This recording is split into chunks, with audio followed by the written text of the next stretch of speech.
જી એટલે વર્ષોથી જે રાજકીય ભરે છે એ વાત સાચી છે. જી પણ ફરી પાછું કોઈ એક બાપ ઉઠાવીને એને ઉઠાવે છે અને ફરી પાછું ઉઠવા જાય છે અને પછી પાકવાનું છે.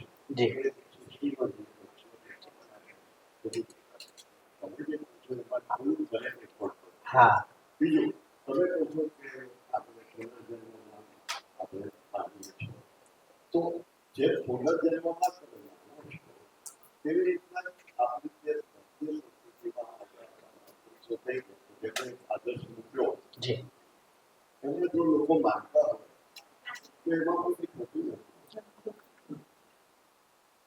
રામને ભગવાન તરીકે હા બિલકુલ એ તો છે જ. આપણે એને એ સેન્સમાં એ વસ્તુને આપણે સમજવાનો પ્રયત્ન કરીએ છીએ.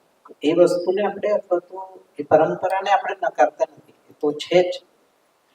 એ જે સમય મેં એટલું જ કીધું ને કે એ જે સમય હતો એ સમયની જે આવશ્યકતા હતી એ પ્રમાણે કોઈ શ્રેષ્ઠ આચરણ વ્યક્તિએ કર્યું છે, જીવ્યા છે, જેને આજે આપણે રામ ભગવાન તરીકે ઓળખીએ છીએ, કૃષ્ણ અલગ અલગ જે આપણે ઓળખીએ તો એને તો એ તો છે જ.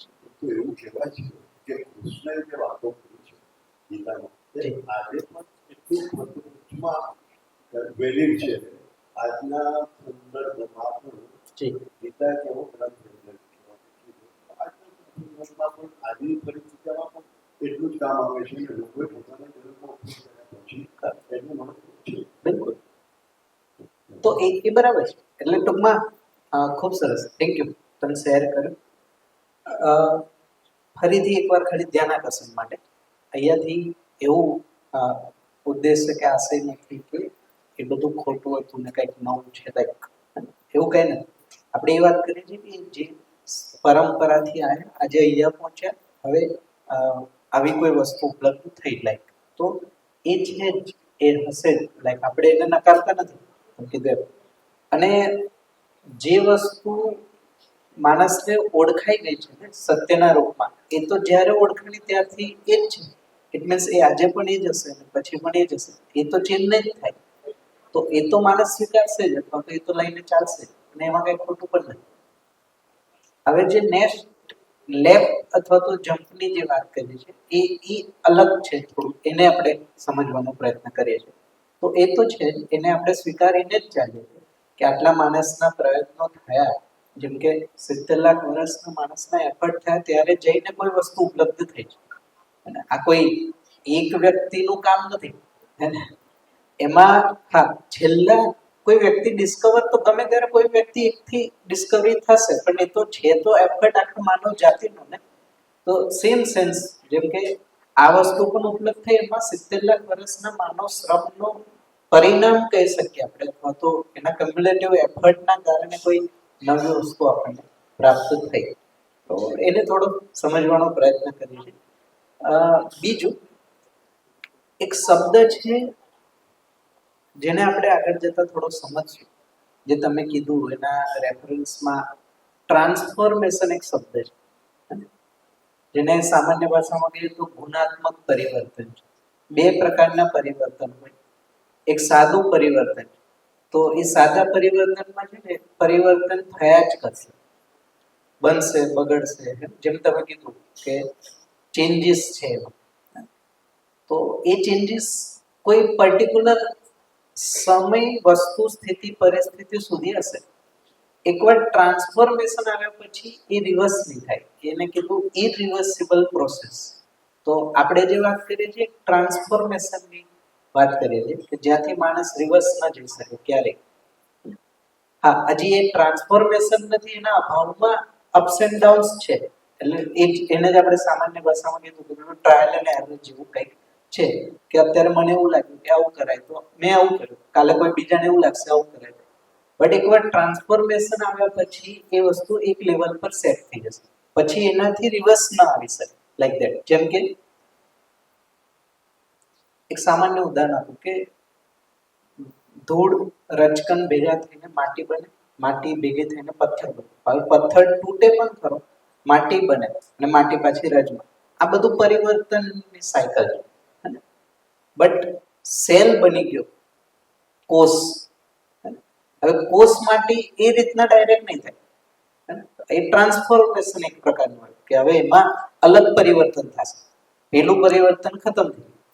તો એ ટ્રાન્સફોર્મેશનની રેફરન્સમાં માણસના યુગની આપણે જે વાત કરી કે એ જે ટ્રાન્સફોર્મેશન આવવાનું છે, જે હજી સુધી કાંઈક બાકી હતું, જેની માટે માણસોએ પ્રયત્ન કર્યા, એમાં ઘણા આપણને પરિણામ પણ મળ્યા, એના ભાગરૂપે આપણે અહીંયા સુધી પહોંચ્યા પણ. તો હવે એ સમય છે કે ટ્રાન્સફોર્મેશન આવશે. એટલે આથી 50, 40, 50, 60 વર્ષ પહેલા માણસને આવું કહીએ તો હવે એની પાસે રોજની સ્ટ્રગલ જ એટલી હતી, ઘરનું ઘર નતું, ગાડી નથી, આ બધા લેવામાંથી હજી બીજું લક્ષ્ય ક્યાં ધ્યાનમાં? પહેલા તો એ જ વિચાર આવે કે પહેલા પોતાનું ઘર થઈ જાય. તો ઇનિશિયલી આજે એ સ્થિતિ છે કે માણસ સુવિધાના એક લેવલ પર પહોંચ્યો, તો આપણે એને નેક્સ્ટ લેવલ સુધી લઈ જવા માટે, કારણ કે એની નીડ ઊભી થઈ છે. તો મને એવું લાગે છે કે જેમ કે 1-2 જનરેશન પહેલા આપણે જોઈએ તો માણસ પાસે અલગ લક્ષ્ય હતું જીવવાનું. શું હતું? તો કે ભાઈ મેં કીધું એમ ફેસિલિટી મેળવવી, ઘર ખરીદવું, ગાડી ખરીદવી, vehicle, આ નાના મોટા. તો આખી લાઈફ એફર્ટ એની માટે જ આપે, એક સમય સુધી એફર્ટ આપે ને મેળવ્યું, તો 60-70 વર્ષ આપે ને ઘર બનાવ્યું અને ગાડી લીધી. હવે આ જનરેશન જે અત્યારે છે જેન ઝી આલ્ફા, તો બાય બોર્ન ઘરનું ઘર છે, ગાડી છે, તો એની માટે અલગ લેવલ થઈ ગયું. ઓલરેડી અમુક વસ્તુ બાય ડિફોલ્ટ ઉપલબ્ધ થઈ ગઈ અને એની પાસે હવે એને મેન્ટેન કરવાના 100 રસ્તા.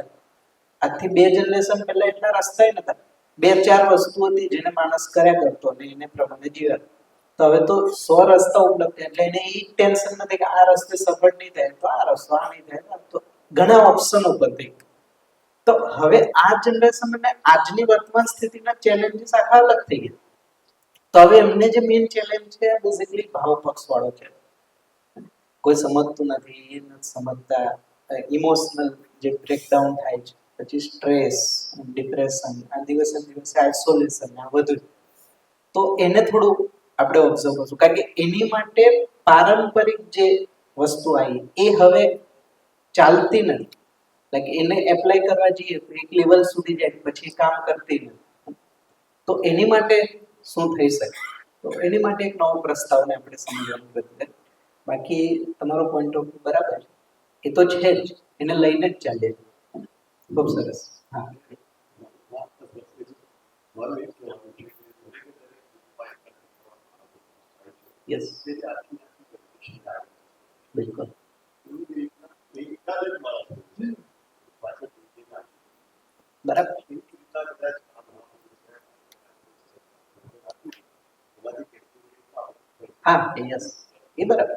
એ જ સ્થિતિ દરેકની અલગ છે. આપણે ચોક્કસ રીતે પ્રાધાન્ય આપવું જોઈએ. કેમ કે આપણે કેવા આટલા બધા પ્રોગ્રામમાં apply કર્યા છે. જી, કારણ કે આપણે પસંદ હશે. યસ, એ બિલકુલ સાચું. આપણી સ્થિતિ છે. મારું માનવું છે કે અહીંયા જે બેઠા છે કદાચ પાછળના જન્મો મહાપુરુષો હશે એટલે જ અહીંયા બેઠા.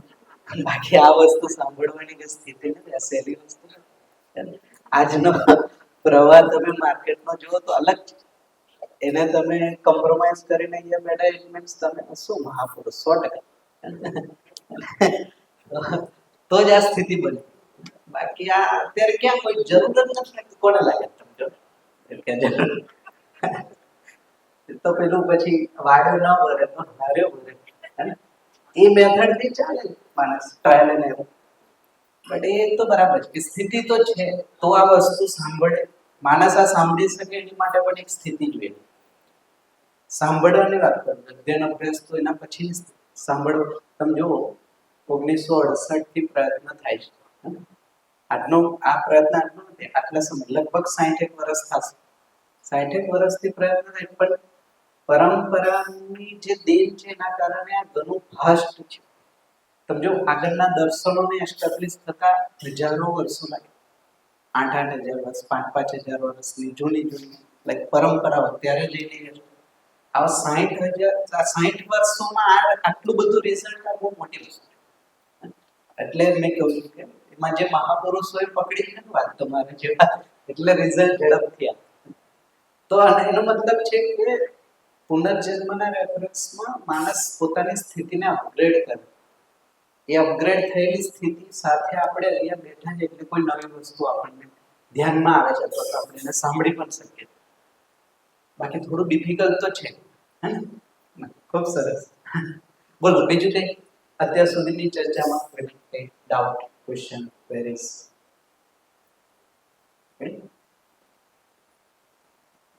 જઈએ આગળ. ચાલો તો થોડું જોઈએ કે આ જીવન વિદ્યા શું છે અને થોડું સમજીએ. આ લિસ્ટ તમારી પાસે હશે, પેલું આપણે જે લખ્યું હતું આપણે સમજે તમારા ગ્રુપમાં આવી ગયું હશે, તમે એકવાર જોતા રહેજો, જ્યાં પછી હું જોતો રહીશ, પછી એના સાથે મળીને જોશું. તો આપણે અત્યાર સુધીની ચર્ચામાં એ રીતના જોઈ શકીએ કે માનવ જાતિની એક યાત્રા રહી, એ યાત્રાના ફળ સ્વરૂપે કોઈ વસ્તુ આપણને ઉપલબ્ધ થઈ. હવે વસ્તુ શું છે એને સમજવાનો પ્રયત્ન કરીએ. જે મધ્યસ્થ દર્શન કહીએ, સહઅસ્તિત્વવાદ કીધું કે જીવન વિદ્યા કીધું, હવે છે શું એને થોડું સમજવાનો પ્રયત્ન કરીએ. તો સિમ્પલ છે. જ્યારે જીવન વિદ્યા કહીએ છીએ તો બેઝિકલી જીવવા માટેની સમજણ અથવા તો જ્ઞાન અથવા તો વિદ્યા, જે પણ શબ્દ આપણે પ્રયોગ કરીએ અત્યારે, તો જેનામાં જીવવા માટેની સમજણ, આ સમજણ કહીએ તો બેઝિકલી નિયમની વાત કરીએ છીએ. નિયમ,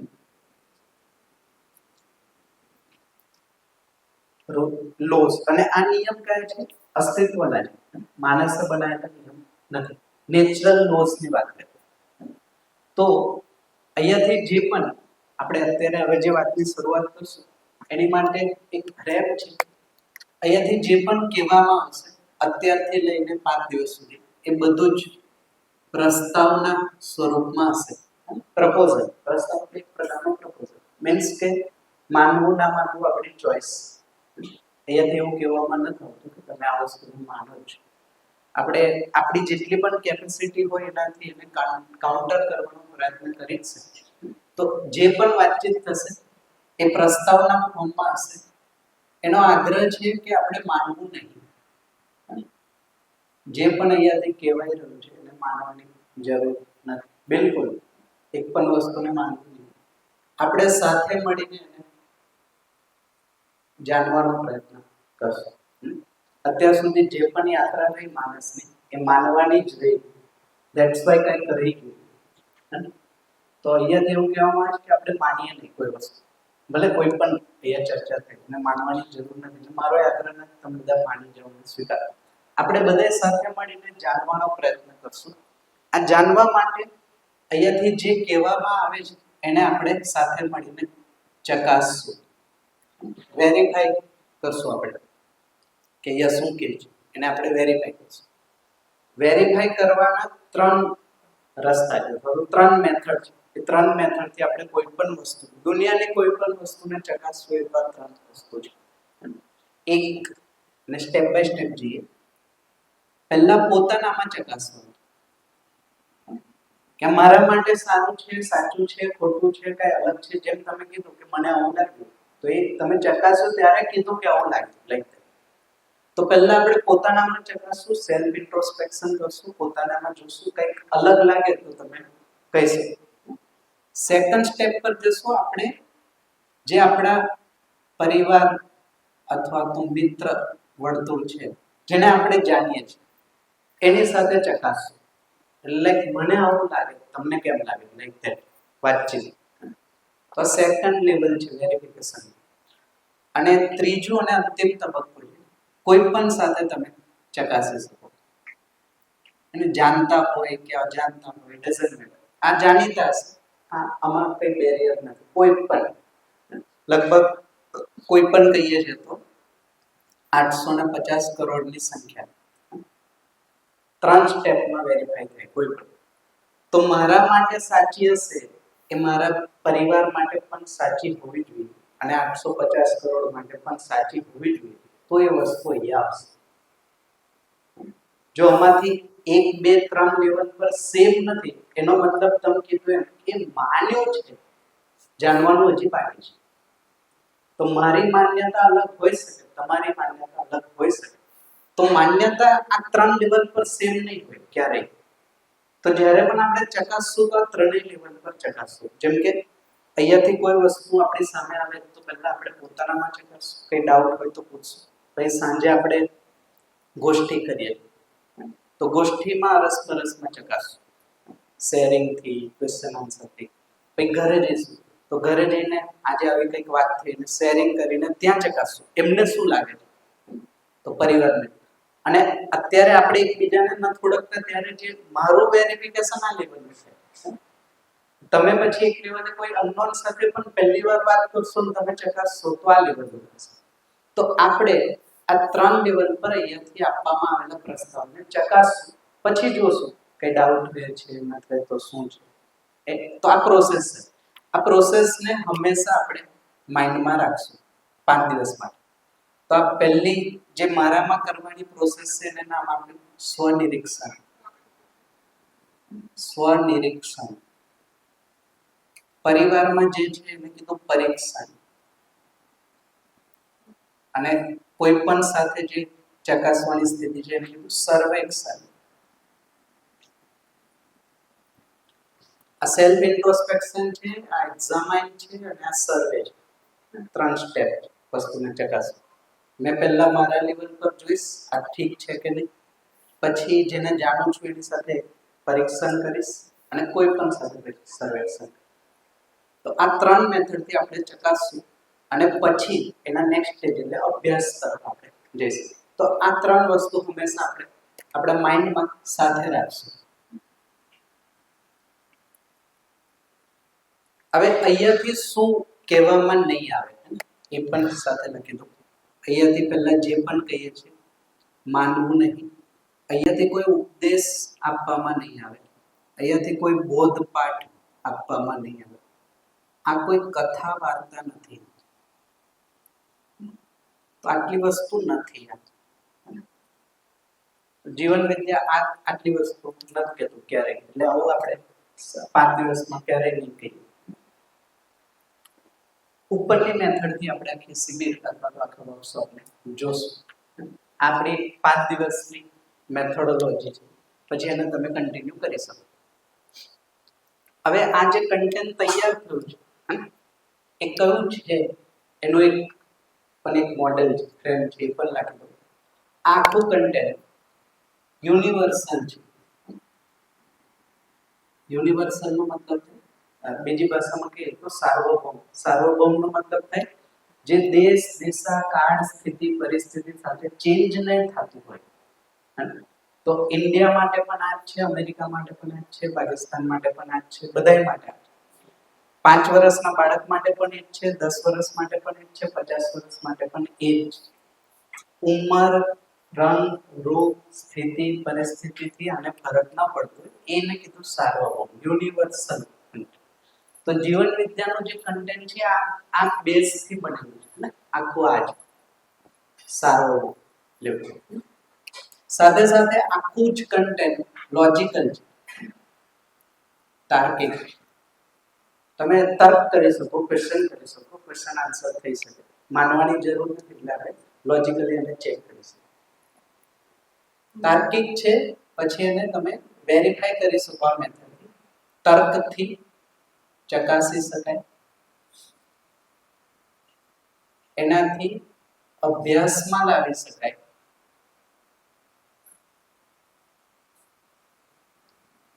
અને અભ્યાસનું પરિણામ જો મને મળશે તે પરિણામને હું બીજા સુધી પણ પહોંચાડી શકું.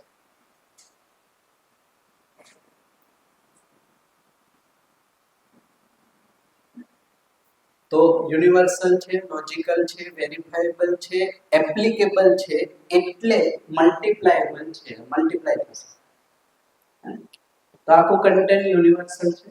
That's why it's logical also.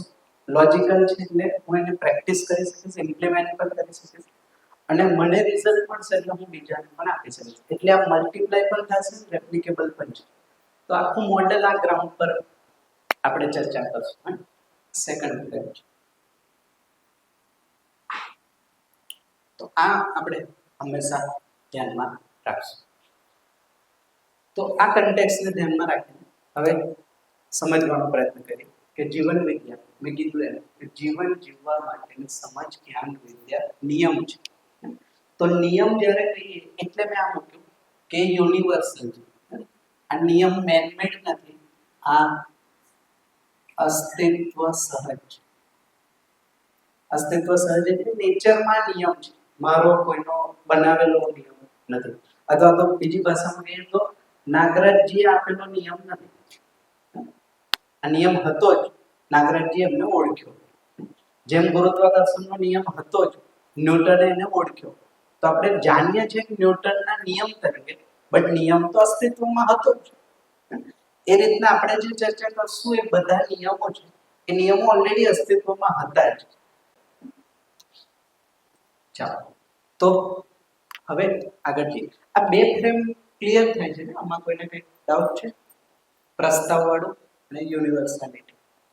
તો આ વસ્તુ યુનિવર્સલ છે ને, એટલે આગળ જતા એજ્યુકેશનનો પાર્ટ બનશે.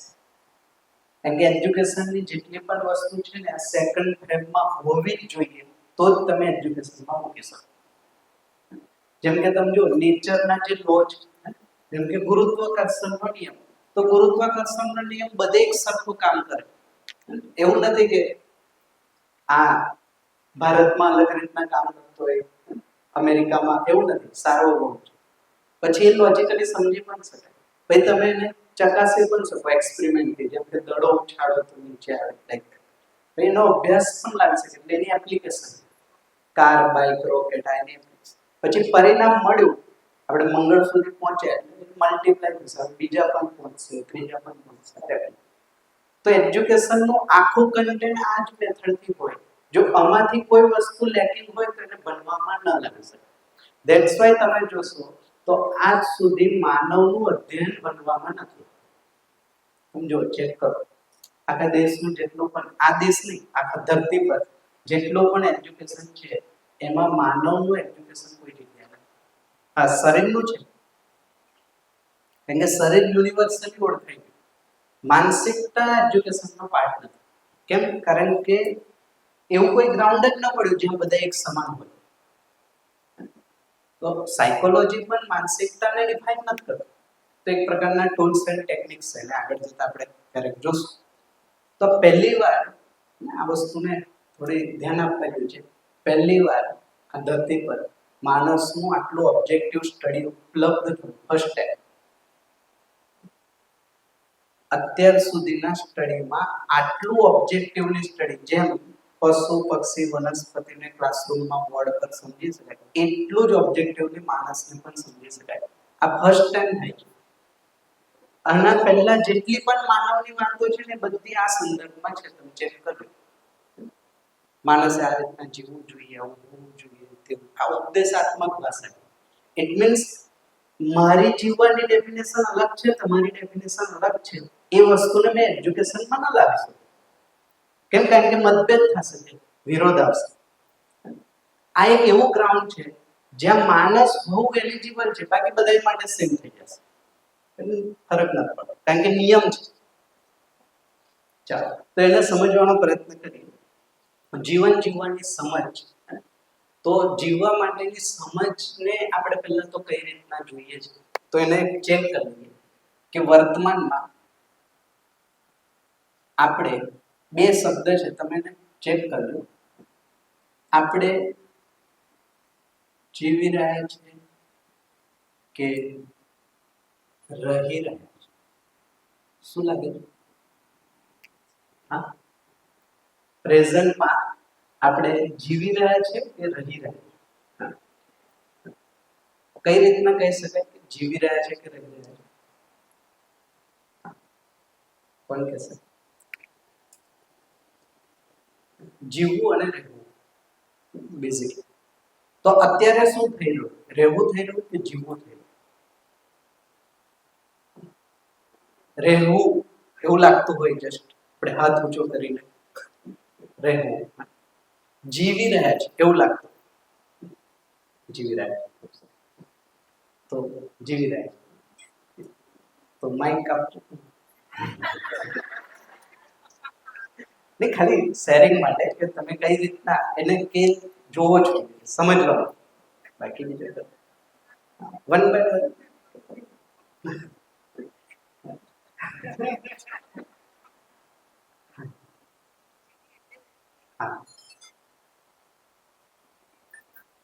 હા જી જીવી એટલે કે અત્યારે મનમાં અહીંયા રહેશે છે જાણવા માટે ઓકે જીવન એક કાર્ડ છે હા તો બરાબર, તો એનો મતલબ જીવવાની અપેક્ષા છે, વર્તમાનમાં જે થઈ રહ્યું છે એ જીવી રહ્યું છે કે રહી રહ્યું છે? તમે રોજના જીવનમાં એવું બોલાય છે કે જીવી રહ્યા છે જીવી રહ્યા બોલી એટલે બોલી રહ્યા છે. તો વર્તમાનના જીવનને રહી રહ્યા છે એવું કહી શકાય. બેમાં શું ડિફરન્સ છે થોડું જોઈએ. જીવી રહ્યા છે એનો મતલબ થાય નિરંતર સુખપૂર્વક જીવવું, કોઈ પણ પ્રકારનું અથવા તો કોઈ પણ પ્રકારનું દુઃખ, દર્દ, પીડા નથી. આ એક. અને આ હંમેશા જીવવું એનો મતલબ કે હંમેશા ભાવપૂર્વક જીવવું થાય. અને હંમેશા નિરંતર શબ્દ રિપ્રેઝન્ટ કરે છે 24/7 365 ડેઝ. આ જીવવાની પરિભાષા છે સામાન્ય. રહેવાની વસ્તુ આ નિરંતર નથી, આમાં ઉતાર ચઢાવ છે. આમાં ક્યારેક ક્યારેક દુઃખી થઈ જઈએ, ક્યારેક ક્યારેક સુખી થઈ જઈએ, તો સુખ દુઃખ સાથે છે. આ છે અને આમાં ભાવ નથી, લાગણી છે. આ રહેલું છે. હવે તમે થોડું વિચારીને કહો, હવે આમાંથી બેસ્ટ સુટેબલ કયું છે આપણા માટે? હા, એટલે કહેવાનો મતલબ અત્યારે જે ચાલી રહ્યું છે એમાં કયું ચાલી રહ્યું છે? આ ક્યાં રહી રહ્યા વાળું, ક્યારેક ક્યારેક સુખી થઈ જાય, ક્યારેક ક્યારેક પાછા દુઃખી થઈ જાય, ઉતાર ચઢાવ, અપ્સ એન્ડ ડાઉન્સ. ભાવની અપેક્ષા છે, ચાલે છે લાગણીથી. સમય આવશે આપણે જોશું. તો એવું કહી શકીએ સારી ભાષામાં કેવું હોય તો જીવનની અપેક્ષામાં રહી રહે છે. હા કે એવું કહી શકાય કે નહીં? અત્યારે આપણે જીવવાની અપેક્ષામાં રહી રહ્યા. અપેક્ષા તો આ જ છે કે આવું થઈ જાય, બટ આની અપેક્ષામાં થઈ આ રહ્યું છે. તો આ કેમ નથી થતું? શું લાગે? જીવવાનું કેમ? આપણે પ્રયત્ન તો કરીએ જ જીવવાનો. ઇંગ્લિશમાં કેવું હોય તો આ લિવિંગ ધ લાઈફ છે ને આ સર્વાઈવલ સામાન્ય ભાષા. તો તમે જુઓ, એક ઇમેજિનેશન કરીએ, જ્યારે ધરતી પર પહેલી વાર માણસ આવ્યો હશે ત્યારે શું કરતો હશે? નેચરલી શું કરતો હશે? સામાન્ય રીતે હા, શું એનું દિનચર્યા શું હશે? હા, સર્વાઈવલ. રોજ ઉઠીને ભોજનની શોધ, ભોજન મેળવવું, પછી પાછું આરામ કરવું, પાછું જ્યાંથી આવે આ હા પોષણ અને રક્ષણ એક ભાષા આપ્યું. આજે આપણે શું કરી રહ્યા? એ જ કરીએ છીએ ને, ખાલી વસ્તુ થોડી ચેન્જ થઈ ગઈ, પ્રોસેસ. પહેલા પશુનો શિકાર કરતા, આજે કોનો શિકાર કરે? માણસનો કહેતા માનસિકતા, માનસિકતાનો શિકાર કરે. શું સવારે ઉઠીને કોને આજે મેન્યુપ્યુલેટ કરીએ તો બિઝનેસ સારો થઈ જાય? આ નવો પ્રકારનો શિકાર છે, ન્યૂ જનરેશન. વસ્તુ તમે જોશો ટેકનિકલી એ જ થઈ રહી જે પહેલા થતી હતી. તો બીજી ભાષામાં કહીએ તો હાર્ડવેર તો અપગ્રેડ થઈ ગયું, સોફ્ટવેર ત્યાંનું ત્યાં રહ્યું. સોફ્ટવેર એટલે માનસિકતા. તો હાર્ડવેર અપગ્રેડ થયું, તમે જો ગુફાથી લઈને આજે ઘર સુધી પહોંચે. અને શું કીધું ફિઝિકલ ફેસિલિટીઝ વધી, હાર્ડવેર થોડું સારું થયું. ને પહેલા કપડાં નતા, આજે કપડાં છે, ભોજન મતલબ ભોજન છે, બહારનો પાર્ટ. પણ જે માનસિકતા વાળો પાર્ટ છે, આ અપેક્ષાઓ ત્યારે પણ હતી, આજે પણ આ જ અપેક્ષા છે. હવે આ કેમ પૂરી થશે? શું લાગે છે આપણને? આ કઈ રીતના પૂરી થશે? હા જી, અપેક્ષા. ખૂબ સરસ. ન રહેગા પાસ ના મરેગા પાસ. એ અપેક્ષા જ કાઢી નાખો. અપેક્ષા જ દુઃખનું કારણ હોય. તો જો આ છેલ્લા તો આજ પહોંચે છે ને, અપેક્ષાઓને શૂન્ય કરી નાખો, કાં તો અપેક્ષાઓને કાઢી નાખો, મારી નાખો, વોટેવર જે પણ શબ્દ પ્રકાર. બટ તમે જો પ્રેક્ટિકલી શક્ય જ નથી. તમે અપેક્ષાઓને મારવાનો પ્રયત્ન કરશો, વધારે સ્ટ્રોંગલી પાછી આવશે. હે ને? ટ્રાય કરજો. હે ને? ઓછી ના થાય એવું જ નથી. કારણ કે એ આપણા હાથની વસ્તુ નથી. અમુક ખબર તમે મોબાઈલમાં અમુક ડિફોલ્ટ સેટિંગ આવે. હે ને? ડિફોલ્ટ સેટિંગનો મતલબ તમે એમાં કઈ ચેન્જીસ ના કરી શકો. આપણી સાથે અપેક્ષા ડિફોલ્ટ સેટિંગમાં. હા, માણસે અપેક્ષાઓને ઓળખી શકે, સમજી શકે અને પૂરી કરી શકે. જીરો કરવાની માણસની કેપેસિટી નથી. જ્યાં માણસ અપેક્ષા જીરો કરવા ગયો ત્યાં હેરાન થશે જ. આ નિયમ છે. તમે ચેક કરો, જેને પણ અપેક્ષા જીરો કરવાનો પ્રયત્ન કરો એ અલગ દુઃખથી પીડાતો છે. એનું દુઃખ અલગ. Zero solution. હા, આ આવ્યું ક્યાંથી? કારણ કે અપેક્ષા રાખવાથી પૂરી નથી થતી ને એનું જે દુઃખ થાય છે એના કરતા આપણે એવું વચ્ચેનો રસ્તો કાઢો કે અપેક્ષા રાખશો નહીં. લાઈક અપેક્ષા ના રાખો, દુઃખ જ ના મળે. જેમ કે મારા બાળક પાસે અપેક્ષા છે કે ભલે સેટ થાય, જોબ વોટેવર જે. હવે એ કરતો જ નથી, બહુ પ્રયત્ન કરું, બહુ, તો શું અપેક્ષા જીરો કરી દઉં? શું સોલ્યુશન? જીરો કરી દઈશું અપેક્ષા, અને તાર જે કરવું એ કર, તો તારા રસ્તે. હા, ટેમ્પરરી કહેવા માટે બરાબર છે. થાય નહીં ને, તમે ટ્રાય કરો, કેમ થશે? થાય નહીં, પોસિબલ. તો અપેક્ષા જીરો કરવાનો પ્રયત્ન થયો છે. એકચ્યુઅલી તમે જોશો આ નવું નથી. આદર્શવાદમાં જે સમાધિની સ્થિતિ છે, અપેક્ષાઓને જીરો કરી છે. એનું પરિણામ કેવું ખાસ મળ્યું નહીં. એટલે ખાસ ઇન ધ સેન્સ બધાય સુધી ના પહોંચે, બધાય સમાધિ સુધી પહોંચશે એવું તો ક્યારેય થાય જ નહીં. બધાય તો એ રસ્તે જઈ શકે નહીં. અને ભૌતિક વાતમાં અપેક્ષા જીરો થાય એવું કોઈ સ્કોપ જ નથી. હે ને? ઉલટી વધારે અલગ રીતના આવશે. એક સાઈડ થી બંધ કરશો તો બીજી સાઈડ 10 રસ્તા. તો પ્રયત્ન થયા છે, બટ એ પ્રયત્નનું પરિણામ સસ્ટેનેબલ નથી, લાઈક મલ્ટીપ્લાય થાય એવું કંઈ નથી. તો હવે અપેક્ષા જીરો કરવાનો ઓપ્શન તો આપણી પાસે નથી. હે ને? તો શું કરશું? અપેક્ષાઓને સમજવી પડે. એ એક જ ઓપ્શન છે, એટલે એ અલગ સમજાય.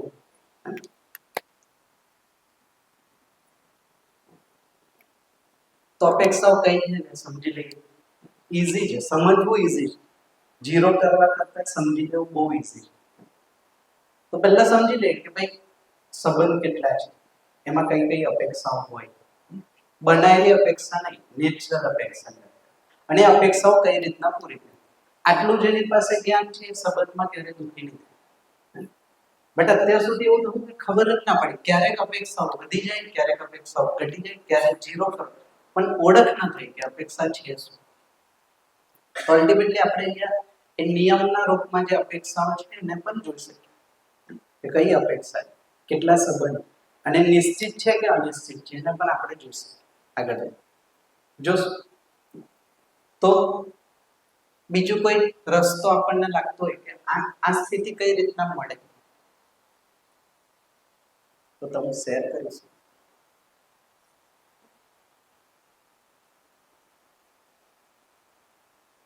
જીવવું કઈ રીતના શક્ય બને? સુખ. હા જી, હંમેશા બધાના સારા ગુણ જ. આ સારો અભ્યાસ છે ને. બીજાના સારા ગુણ જોવાથી પોતાનામાં એ ગુણ આવશે. આ અભ્યાસ સારો. બટ અપેક્ષા કેમ પૂરી થશે? માન લો હા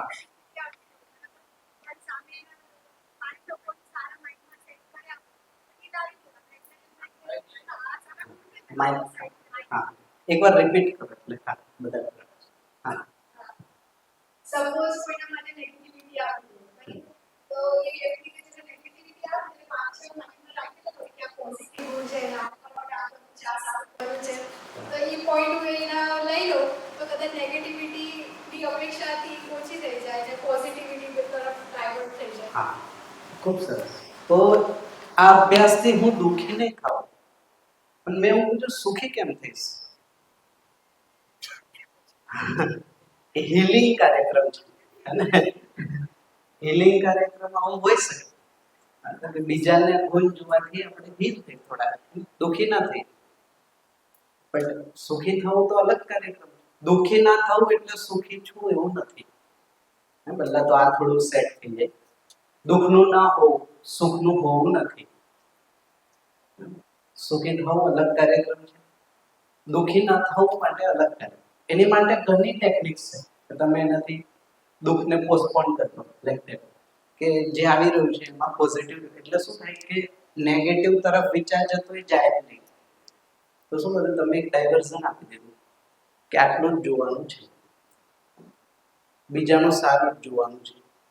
એ મેં ચાલુ કર્યો અભ્યાસ. તો બીજાનું સારું જોવાથી એટલું થશે કે હું ડિસ્ટર્બ નહીં થાઉં. બટ આ સ્થિતિ કેમ પહોંચશું? સમજણપૂર્વક જીવન, મહેનત કરવી પડે. મહેનતમાં શું કરવું પડે? મહેનતમાં શું કરવું પડે?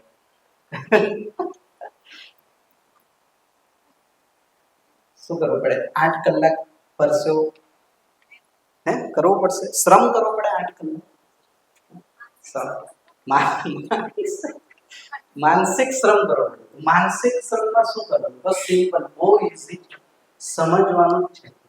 એક જ સોલ્યુશન છે માણસ પાસે, સમજવું. એના સિવાય કઈ બીજું કામ નથી. જો આ ન કરે તો એ માણસ નથી. જો ટેકનિકલી જોશો જેમ કે પશુ પક્ષીઓને સમજવાની જરૂર પડે ક્યારે? નેવર. એને ક્યારે ક્લાસે નથી થતા. ટ્રેનિંગ પ્રોગ્રામ નથી ચાલતો. ચાલો શિકાર કરતા શીખીશું આજે. ડિફોલ્ટ સેટિંગ છે નામ. પશુ પક્ષી જે પણ છે એને સમજવાની ક્લાસીસ ન થાય. એને ડિફોલ્ટમાં. માણસ એક જ છે જેને એજ્યુકેશનની જરૂર પડે. આખી ધરતી પર આ એક જ એવી વસ્તુ છે જેને એજ્યુકેશન જોઈએ. એજ્યુકેશન વગર માણસ સર્વાઈવ ન કરી શકે. રોટી કપડા મકાનનું એજ્યુકેશન તો જોઈએ ને. સ્કિલ આવડત જે પણ ના આવે. તો સર્વાઈવ કરવા માટે પણ એજ્યુકેશન જોઈએ, તો સુખી થવા માટે પણ એજ્યુકેશન જોઈએ. સમહાવ એજ્યુકેશનમાં આ વસ્તુ મિસિંગ છે અત્યારે. એટલે આપણે અલગથી એના કાર્યક્રમ ગોઠવવા પડે. એક સમય પછી આપણે માન લો કે આ વસ્તુ એજ્યુકેશનમાં આવી જશે તો જે રીતના બાય એજ્યુકેશન આપણે ડોક્ટર, એન્જિનિયર, સીએ તૈયાર કર્યા એ રીતના by education doctor, engineer, CA ની સાથે માણસ પણ તૈયાર થઈ જશે. અત્યારે માણસ પાસે માણસની અપેક્ષા છે કે આવું હોવું જોઈએ, આવું હોવું જોઈએ. એનો કોઈ કાર્યક્રમ નથી. અથવા તો નાના મોટા ઉદ્દેશ હશે, કથા વાર્તાઓ હશે. તમે જુઓ ને સામાન્ય ઈમાનદારી જેવી વસ્તુ પણ આપણે પશુ પક્ષીમાંથી બોરો કરવી પડે. પંચતંત્ર આખું જ છે જો. હે ને? વફાદારી કોની પાસેથી શીખવાની? કૂતરા પાસે. વિચાર તો કરો, માણસ આટલી હાઈએસ્ટ લેવલની વસ્તુને વફાદારી કૂતરા પાસેથી શીખશે. પાછું કૂતરાને ખબર નથી કે વફાદાર છે. સમજો, કૂતરાને નથી ખબર કે એ વફાદાર. આ થયું શું? આપણી અપેક્ષાઓ પરસ્પરતામાં પૂરી ન થઈ તો એને કોઈ જગ્યાએ આપણે મૂકી દીધી. આ છે જાનવર, પશુ પક્ષી, પણ ચતુરાઈ માટે કોઈનું એક્ઝામ્પલ લે, વફાદારી માટે કોઈનું એક્ઝામ્પલ, સમજદાર માટે કોઈનું બીજું. ઇટ મીન્સ માણસમાં ન દેખાવાનું ત્યારે આપણે કોઈ જગ્યાએ મૂકવું. અને પાયાનું એજ્યુકેશન ચાલુ હોય ત્યાંથી જ થાય. સમજો, આ બાજુથી પ્રાઇમરીમાં આ બધી વસ્તુ. એનો મતલબ છે અનરિયલિસ્ટિક વસ્તુ માનસિકતામાં જાય જે ટેકનિકલી છે જ નહીં. કૂતરું ક્યારે બોલવાનું નથી, શિયાળ ક્યારે બોલવાનું નથી. નથી, એનો કઈ ઉદ્દેશ જ નથી બોલવાનો. બટ આપણે શું માન્યું કે આવા એક્ઝામ્પલ લેવાથી બાળક ઇઝીલી સમજી શકશે અને જોઈ શકશે. હવે વાત તો પહોંચી હશે, એ વેરીફાઈ ક્યાં કરશે? કૂતરાને જોશે તે બોલશે. એક એડવર્ટાઇઝ આવતી હતી, પેલું ઓલ આઉટ ની એડવર્ટાઇઝ આવતી હતી, મચ્છરને કૂદી કૂદીને પકડીને ખાય. નવું નવું ટીવી એક માજીએ જોયું કે અમારું મશીન આવું નથી કરતું, કઈક ખામી છે એમાં, કે આ જે બતાવે છે એ જ લાયા પણ કૂદતું નથી ને ખાતું નથી. જે સ્થિતિ એ માજીની છે ને એ જ સ્થિતિ બાળકોની થાય. એ કન્ફ્યુઝ છે. તમે કહો છો શિયાળે અમુક કરીને કે કૂતરા દેખાતું કઈ નથી. હવે શોધે કઈક શિયાળમાં ચતુરાઈ દેખાઈ જાય, કાગડામાં દેખાય. પછી બેઝ જ કેટલો અનરિયલિસ્ટિક. પછી આગળનું તો પછી એ જ જો પહેલા પ્રાઇમરીમાં એવું શીખવાડવામાં સત્ય બોધ, સાચું વચન, કઈ રીતના બોલવું, શું બોલવું, કઈ છુપાવવું નહીં, આ તે. એનું જ MBA માં contradiction, how to manipulate and grow your business. C બેઝમાં તમે સાચું બોલવાનું શીખવાડો, જ્યારે ગ્રેજ્યુએટ થાય ત્યારે ખોટું બોલવાની ટ્રેનિંગ. હવે એ શું સમજશે? સાચું બોલવું, ખોટું બોલવું. પછી એનો રસ્તો જાતે ચૂઝ કરશે. એને આપણે સામાન્ય ભાષામાં નામ આપ્યા, હવે બાળક સાંભળતું નથી. એ શું સાંભળે? શું સાંભળવા જેવું એને લાગતું નથી કે અહીંયાથી કંઈક. કારણ કે બે અલગ અલગ મત છે. પછી એ મનમાની કરે, પોતાનો રસ્તો પોતે શોધે. ચાલો, તમારી પાસે નથી, આપણી પાસે નથી, તો હું ચેક કરી લઉં, લાઈક ધેટ. તો આને સમજવાની જરૂર છે કે આ વસ્તુ કઈ રીતના મળશે. એના કોઈ અત્યાર સુધી નિયમના સ્વરૂપમાં વસ્તુ ઉપલબ્ધ નથી. સુખી થાવું છે, બટ હાવ. જો કોઈ વ્યક્તિને દુઃખ એક્સેપ્ટ નથી થતું, થાય છે. નાનું દુઃખ થાય છે, મોટું દુઃખ. નાનું મોટું દુઃખ એક્સેપ્ટ જ નહીં. જો જેમ માની લો, એક એવું પણ બિલીફ છે કે સુખ અને દુઃખ એક સિક્કાની બે બાજુ. એક કેની બિલીફ છે? રહી રહેવાની બિલીફ છે. જો સુખ અને દુઃખ એક સિક્કાની બે બાજુ હોય તો જેટલું ઇઝીલી સુખ એક્સેપ્ટ થાય એટલું ઇઝીલી દુઃખ એક્સેપ્ટ થવું જોઈએ, જો નેચરલ હોય તો. પણ એક પણ વ્યક્તિને ક્યારેય દુઃખ એક્સેપ્ટ થતું જ નથી, એના અનુભવ મોટો હોય, એનો મતલબ દુઃખ એક્ઝિસ્ટ જ નથી કરતું, એનું અસ્તિત્વ જ નથી. માણસે બનાવેલી સૌથી મોટી રચના છે દુઃખ. બહુ મહેનત કરીને ઊભું કર્યું. હા, દિવસ રાત ની કે 70 લાખ વર્ષ લાગે દુઃખી થવા માટે. મજાક નથી કરતો. બહુ મહેનત કરીને માણસ દુઃખી થાય. જ્યારે આપણે સમજશું તો ખબર પડશે દુઃખી થવાનો અસ્તિત્વમાં સ્કોપ જ નથી. મેં રસ્તા ગોતું કેમ દુઃખી થવું, પછી બીજો રસ્તો ગોતું કેમ સુખી થવું. આ તો કેવી વાત છે. જો આ તમે જોજો, આ કેટલું ઇલોજિકલ વસ્તુ છે. ફોર એક્ઝામ્પલ, મને તરસ લાગી. તરસ લાગે તો મને ખબર જ છે ને શું કરાય, પાણી પીવાય તો શાંતિ.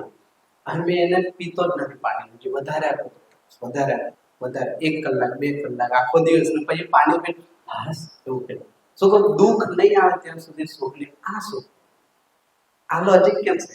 હવે ખબર છે સોલ્યુશન છે તો પછી ડાયરેક્ટ પાણી પીવાનું હોય. માં કે તમે રાહ થોડી જોવા કે પછી દુઃખ વધારે. એવું થાય નહીં. આપણે અત્યારે એવું કરીએ. કેમ એવું કરે? કારણ કે ખબર નથી ને, ભૂલથી થાય છે. સુખ શું છે? તો મારું ધાર્યું થાય તો એ મારા માટે સુખ છે, મારું ધાર્યું ન થાય તો મારા માટે દુઃખ છે. અત્યારે એના બેસિસ પર ચાલે છે. પણ વસ્તુના રૂપમાં જો સુખ સમજાય જાય અને સુખી થવાના નિયમ સમજાય જાય તો બહુ ઈઝી લાઈફ. એને આપણે થોડી ચર્ચા કરશું. તો આવા નિયમોની ચર્ચા આપણે આ જીવન વિદ્યા સુધી કરશું. તો આ નિયમ છે પ્યોર. એટલે આમાં કોઈ ધર્મ, સંપ્રદાય, લોજિક આ કોઈ વસ્તુ કઈ મેટર જ નથી. માણસ હશે તો એને સમજાશે જ. Minimum qualification human. પછી જે એજ કઈ તો જ્યાંથી સાંભળી શકે તો સાંભળી શકે ત્યારથી લઈને કોઈ પણ એજ વાળો વ્યક્તિ આ વસ્તુ સમજી શકે. તો શરૂઆત કરીએ આગળ. આમાં કોઈને કઈ ડાઉટ, ક્વેશ્ચન, ક્વેરીઝ? તો તો શું કન્ક્લુડ થયું? અત્યારે આપણે જીવવાની અપેક્ષામાં રહી રહ્યા છીએ. જસ્ટ સર્વાઈવ સારી રીતના, પહેલા થોડું ખરાબ રીતના સર્વાઈવ થતું, હવે થોડું સિસ્ટમેટિકલી સર્વાઈવ થતું. પહેલા સ્ટ્રગલ વધારે તો હવે સ્ટ્રગલ છે પણ અલગ લેવલની થઈ ગઈ છે, ચેન્જ થઈ ગઈ. તો હવે પહેલા એ સમજીએ કે આ ક્લિયર થવું કે આ અપેક્ષા છે, થઈ આ રહ્યું છે. તો આ કઈ રીતના મળશે એની માટે પહેલા એ આઈડેન્ટિફાઈ કરીએ કે જીવવાનું ક્યાં, હે ને? જીવવાની જગ્યાને જોવું પડશે આપણે. ખબર પડી આ જ નથી ખબર, હે ને? ક્યાં જીવવું એ નથી ખબર, તો ભાઈ જીવવું ક્યાં એ ક્લિયર ના હોય તો જીવી રહ્યા રહી રહ્યા ખબર નહીં પડે. તો અહીંયાથી એક પ્રસ્તાવ છે, પ્રપોઝલ છે, તમે એને ચેક કરી શકો. દરેક વ્યક્તિની જીવવાની જગ્યા જે છે એ ફિક્સ છે, નેચરલ છે. એને થોડું સમજવાનું ટ્રાય કરીએ. એમાં તમને લાગતું હોય કે કોઈ વસ્તુ એડવાન્સ કરવા જેવી છે, ઉમેરવા જેવી, તો તમે કહેજો, આપણે એને ચેક કરી લઈશું.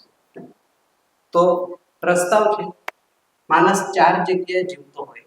એક પોતાના માટે જીવતો હોય, બીજું પરિવાર માટે જીવતો હશે અથવા તો સંબંધ માટે જીવતો હશે, ત્રીજું સમાજ માટે જીવતો હશે અને ચોથું પ્રકૃતિ માટે જીવતો. હવે અહીંયા સમાજ કહીએ છીએ તો ખાલી ક્લિયર કરી દો કે આ પેલી કમ્યુનિટી નથી, હે ને? લાઈક પટેલ સમાજ, બ્રાહ્મણ સમાજ વાળો સમાજ નથી. આ સમાજ કહે છે તો માનવ સમાજ છે, અને આખો જેટલા પણ છે. તો પ્રપોઝલ છે, પ્રસ્તાવ છે, માણસની જીવવાની આ 4 જગ્યા છે, હે ને? દરેક વ્યક્તિ જન્મથી લઈને મૃત્યુ સુધી આ 4 જગ્યાએ જીવે છે. સમજે તો પણ ના સમજે તો પણ એવો અહીંયાથી પ્રસ્તાવ છે. હવે આપણને એવું લાગતું હોય કે આમાં કોઈ વસ્તુ એડ કરવા જેવી છે તો આપણે એને એડ કરી શકીએ. કોઈ વસ્તુ ઓપ્શનલ હોય તો એને કાઢી પણ શકીએ, જેવું તમને ઠીક લાગે. તો તમે ચેક કરીને અને આ સ્ટેપ ચકાસો, માનવું નહીં, ચકાસો. તો ચકાસીને કયો આટલી જ છે કે કોઈ બીજી પણ હોઈ શકે, થઈ શકે કે જ્યાં આપણે જીવવાની જરૂર હોય.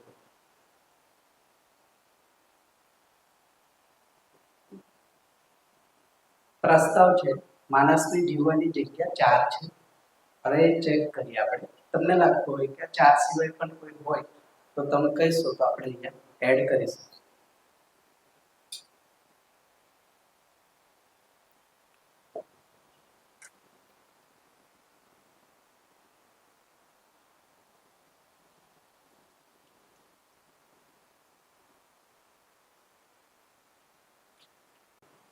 લોક કરી દે તમારા આન્સર. બિલકુલ સાચો જવાબ છે. 4 જગ્યા. તમે ઈચ્છો તો પણ 5મી જગ્યા કલ્પનામાં પણ નહીં આવે. બહાર તો ઠીક, તમારા વિચારમાં પણ આના સિવાય કોઈ 5મી જગ્યા આવી જશે.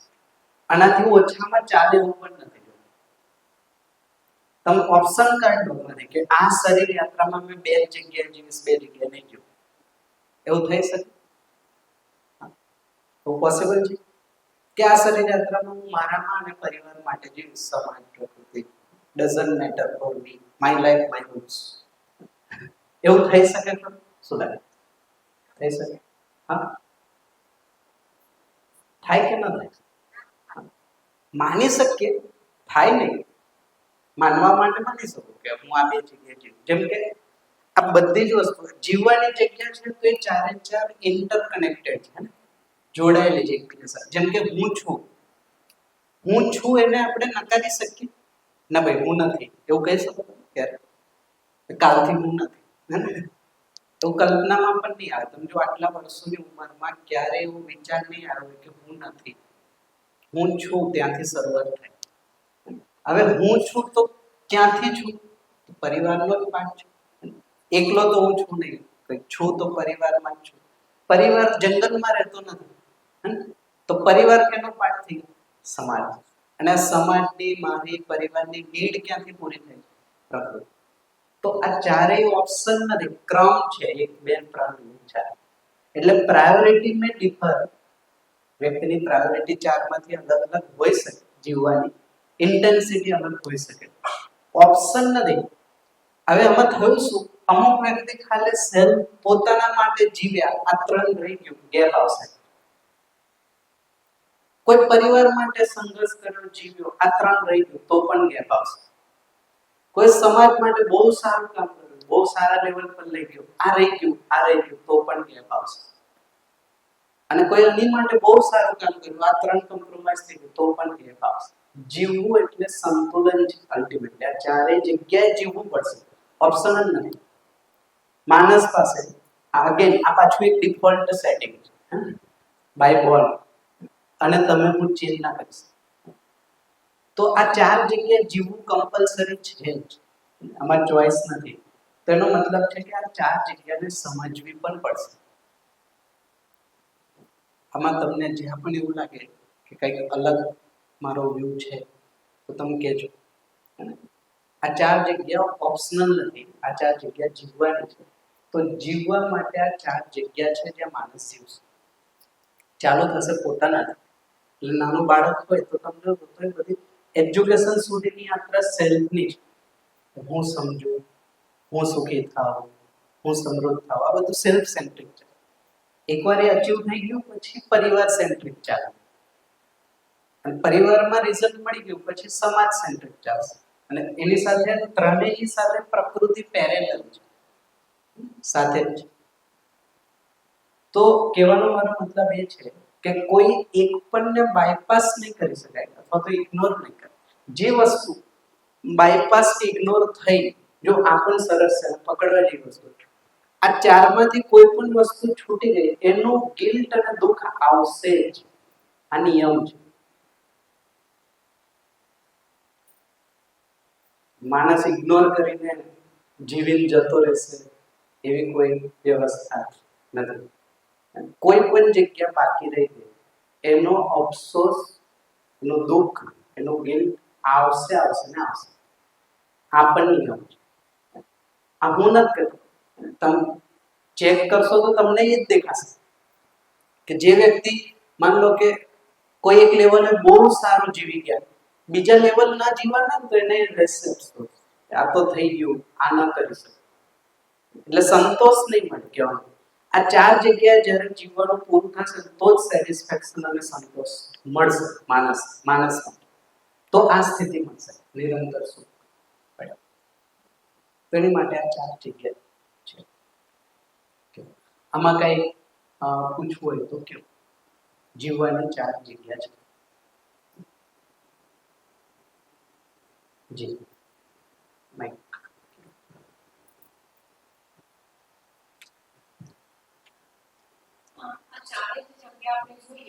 પ્રકૃતિ યુનિવર્સલ સાઈડમાં મૂકી શકાય. પ્રકૃતિમાં સમાજ આવશે, પરિવાર આવશે અને પોતે આવશે. જે રીતે સમાજની અંદર પણ પરિવારને પોતે આવશે, જ્યારે પરિવારની અંદર પોતે આવશે. તો પ્રકૃતિ સાથે જીવવું એ સૌથી વધારે ઇમ્પોર્ટન્ટ છે એવું દેખાય છે મને. એને એ રીતના કહી શકીએ કે સમજવું છે ને, આ પ્રકૃતિ એઝ અ હોલ છે ને, અસ્તિત્વ આખું હોલ છે યુનિવર્સ, એના પાર્ટ. તો સમજવાની વસ્તુ હોલ ટુ પાર્ટ છે, જીવવાની વસ્તુ પાર્ટ ટુ હોલ છે. જીવવામાં ડાયરેક્ટ અસ્તિત્વમાં માણસ ન જીવી શકે, પહેલા અહીંયા જીવવું પડે પછી સમજવાનું છે આખું હોલ, અસ્તિત્વથી લઈને સમાજથી લઈને જીવવાના સ્ટેપ છે પાર્ટ ટુ હોલ, નીચેથી ઉપર. જમ્પ ના લગાવી શકે. જેમ કે એક એક્ઝામ્પલ આપું, મને એવું લાગે છે કે પરિવારમાં તો હવે નહીં જીવી શકે, ચાલો સમાજમાં જઈએ, એવું ના થાય. જમ્પ ના લગાવી શકે. પહેલા પરિવારમાં પ્રમાણ આપવું પડે જીવીને, તો જ સમાજમાં પ્રમાણ મળશે, બાકી પ્રમાણ નહીં. બ્રેક ના કરી શકો તમે ચેનલ. જે વ્યક્તિને 10 લોકો સાથે જીવતા નથી આવડતું, એ હજારો લોકો સાથે કેમ જીવશે? લોજિકલી તમે વિચારો, પરિવાર એટલે કેટલા લોકો? 10, 15, 20 નિશ્ચિત છે. પણ ત્યાં જીવવાનું નથી થતું તો સમાજ તો હજારો કરોડોની વસ્તી છે, એની સાથે જીવવાનું શક્ય નથી. તો આ લેબોરેટરી પરિવાર લેબ, અહીંયા જીવવાનું પ્રમાણ મળશે, એ પ્રમાણ મલ્ટીપ્લાય સમાજમાં થશે. પછી સેકન્ડ ઓર્ડર છે કે હવે પરિવારમાં બધું મળી થઈ ગયું, કોઈ આવું કઈ નથી. એટલે પરિવારમાં જીવવાનું પૂરું થયું, સેટિસ્ફેક્શન મળે. એનું મલ્ટિપ્લિકેશન સમાજમાં જશે. આજે પણ એવું જ છે. જો એક સામાન્ય ઉદાહરણ, જેમ કે બે દેશો વચ્ચે ચાલતું યુદ્ધ, એ કઈ સ્થિતિ છે આ ચારમાંથી? યુદ્ધ, સમાજ ને. હવે તમે બીજ જોશો તો એ ક્યાંથી આવ્યું? ક્યાંથી આવ્યું યુદ્ધ? ક્યાંથી આવ્યું? ટેકનિકલી જોશો તો પરિવારમાં બે સંબંધમાં બે વ્યક્તિને જીવતા ના આવડે એનું મોટું સ્વરૂપ બે દેશ વચ્ચેના યુદ્ધ છે. જે પાસે જે હશે એ જ બીજાને આપશે. આ નિયમ છે. તમે ચેક કરી શકો. જેની પાસે જે હશે એ જ બીજાને આપશે, એનાથી વધારે ના આપી શકે. હવે જેમ કે પોતાના લેવલ પર જોઈએ, પોતાના લેવલ પોઝિટિવલી જોઈએ. જેમ કે પોતાના લેવલ પર વ્યક્તિ સુખી છે તો એ પરિવારમાં શું કરશે? સુખને મલ્ટીપ્લાય કરશે, સુખ જ આપશે ને બીજાને, સંબંધીને, બીજાને. હવે પરિવાર આખો સુખી તો એ બીજા પરિવાર સાથે શું કરશે? સુખ જ આપશે. અને આ બધા જ સુખી અને સમૃદ્ધ છે તો નેચરને પણ ડિસ્ટર્બ ન જ કરે, એ માટે કંઈ કરવાની જરૂર નથી. તો નિયમની રીતના જ કામ કરશે. જેમાં જેની પાસે જે હવે નેગેટિવલી જો અત્યારે વ્યક્તિ પોતે કઈ સ્થિતિમાં છે? સુખની અપેક્ષા છે બટ છે કેવો? દુઃખી. યસ ઓર નો? તો વ્યક્તિ પોતે દુઃખી છે એટલે સંબંધોમાં પણ શું દેખાય? દુઃખ, ક્લેશ, કંકાસ, ઝઘડો, દુઃખ. હે ને? હવે આ પરિવારમાં ક્લેશ, કંકાસ, ઝઘડો છે એટલે સમાજમાં પણ શું દેખાય? યુદ્ધ, સંઘર્ષ. અને આ બધાયને એની સાથે ઓબ્વિયસલી પોઈન્ટ ઓફ વ્યૂ માં જ નથી, આ તો એની સાથે સ્થિતિ છે. તો આ માણસની પોતાની આ સ્થિતિ, તો આ પોતાની કહીએ તો આ કોની સ્થિતિ હશે? હા, પોતાની એટલે મારી. આ મારી સ્થિતિ છે એનું મેનિફેસ્ટેશન અહીંયા સુધી આવશે. એક સરસ નિયમ આપો, તમે આને કનેક્ટ કરજો રૂટીનમાં, ચેક કરશો એટલે તમે આ વસ્તુને ઓળખી શકશો. જે પણ કંઈ થઈ રહ્યું છે ને, ડઝન્ટ મેટર શું થઈ રહ્યું છે, પોઝિટિવ, નેગેટિવ, વોટેવર, જે પણ કંઈ થઈ રહ્યું છે એનો હું જવાબદાર છું. આ નિયમ છે, સમજો. અને આ નિયમ ફેક્ટ છે, મેં બનાવેલી વસ્તુ નથી. જ્યાં મને એવું દેખાય કે આમાં મારો કોઈ રોલ નથી, સમજવાનું નથી, આપણે ગર્વ છે, દેખાતો જ નથી. માન લો કે ઈરાન અને ઈરાક દેશ વચ્ચે શું થઈ રહ્યું છે? માન લો યુદ્ધ ચાલે. શું લાગે છે એમાં મારી જવાબદારી કંઈક છે કે નથી? મારો કોઈ રોલ હશે કે નહીં?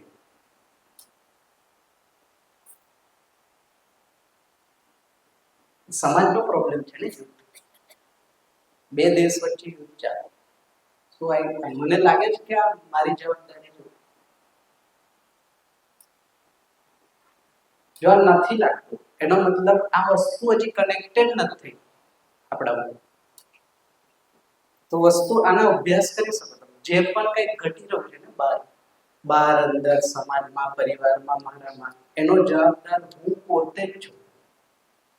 અને અત્યારે થોડા સમયમાં આપણે ચેક કરશું કઈ રીતના છે. બધા અભ્યાસ છે. જે પણ દેખાય ને તમે પોતાની જવાબદારી મૂકી દેશો, દેખાઈ જશે હા મારી આ ગેપ રહી ગયો. જેમ કે સમાજની સ્થિતિ છે, માન લો ઓબ્ઝર્વ કરશો તરત દેખાશે કે યસ કઈ ગેપ તો છે. મારી પાસે સોલ્યુશન ના દેશું, ગેપ જ છે. સોલ્યુશન હોત તો અહીંયા જાત તો એ વસ્તુ અહીંયા આવે. અને એવું બને ને, જો બહુ સરસ વસ્તુ છે. મારા પાસે કોઈ વસ્તુ છે જે આ લેવલની છે, મારા પાસે આ વસ્તુ છે, તો એવું શક્ય નથી કે અહીંયા ના આવે. તમે ઈચ્છો તો મને રોકી ના શકો, કારણ કે આ તમારી જીવવાની વસ્તુ છે. ઓલરેડી તમે જીવી રહ્યા. જીવવાની વસ્તુને પરિવાર સંબંધી ક્યારેય નકારી ના શકે. એની કેપેસિટીમાં નથી કે જીવવાને નકારે. હા, વાતચીતને નકારી શકે. તમે બોલશો તો ના પાડે, આવું ના પડે. તમે જીવશો એને નકારવાની કેપેસિટી માણસની નથી. તો એવું ક્યારેય નહીં બને કે હું બરાબર જીવી રહ્યો છું અને અહીંયા દેખાતું નથી. એવું પોસિબલ નથી. જો છે તો એનો મતલબ ફરીથી ચેક કરવાની જરૂર છે કે આ ક્યાં ગયું છે. તો શું છે અભ્યાસ, હું જે પણ થઈ રહ્યું છે એમાં હું જવાબદાર છું. સેન્ટર પોઈન્ટમાં રાખશો તો તમને દેખાઈ જશે આખી સ્થિતિ એઝ ઇટ ઇઝ. કેમ કે આ બધી વસ્તુ ઇન્ટરકનેક્ટેડ. જી એક વસ્તુ મારે જાણવી છે કે હું આમાં એક કામ કરતો એવું છું કે તમે જે કહો છો કે કોઈ પણ વસ્તુ થાય તેનો જવાબદાર છું. બરાબર, એક એક્ઝામ્પલ આપું. જી મારા બાજુના ઘરમાં ઝઘડો થયો છે મતલબ હા બરાબર, એમાં હું વિચાર જવાબદાર હું છું તો મારા ઘરમાં બીજા તો આ કેસમાં એવું ના કહી શકું તો હું જવાબદાર છું. બરાબર. અને એ વસ્તુ સેમ મતલબ આ એક્ઝામ્પલ માટે નહીં, બીજા કેટલા એક્ઝામ્પલ એવા છે કે હું તે જગ્યાએ એવું નહીં કહી શકું કે આ વસ્તુ માટે હું જવાબદાર છું. ચાલો એક એક કરીને જોઈએ. પહેલા પડોશીનો પતિ પત્નીનો ઝઘડો જોઈએ ને? પછી બીજું એક્ઝામ્પલ જો પડોશીનો પતિ પત્નીનો ઝઘડો. હવે જોઈએ હું જવાબદાર છું એને કઈ રીતના જોઈએ. પહેલા તો એનો મતલબ જો હવે હું બે ઓપ્શન છે, એ લોકો ઝઘડી રહ્યા છે ને હું કઈ કરી નથી શકતો. ઇટ મીન્સ મારી યોગ્યતા નથી. સમજે? શું યોગ્યતા નથી કે ઝઘડાને કઈ રીતના એનો અર્થ હા બોલો.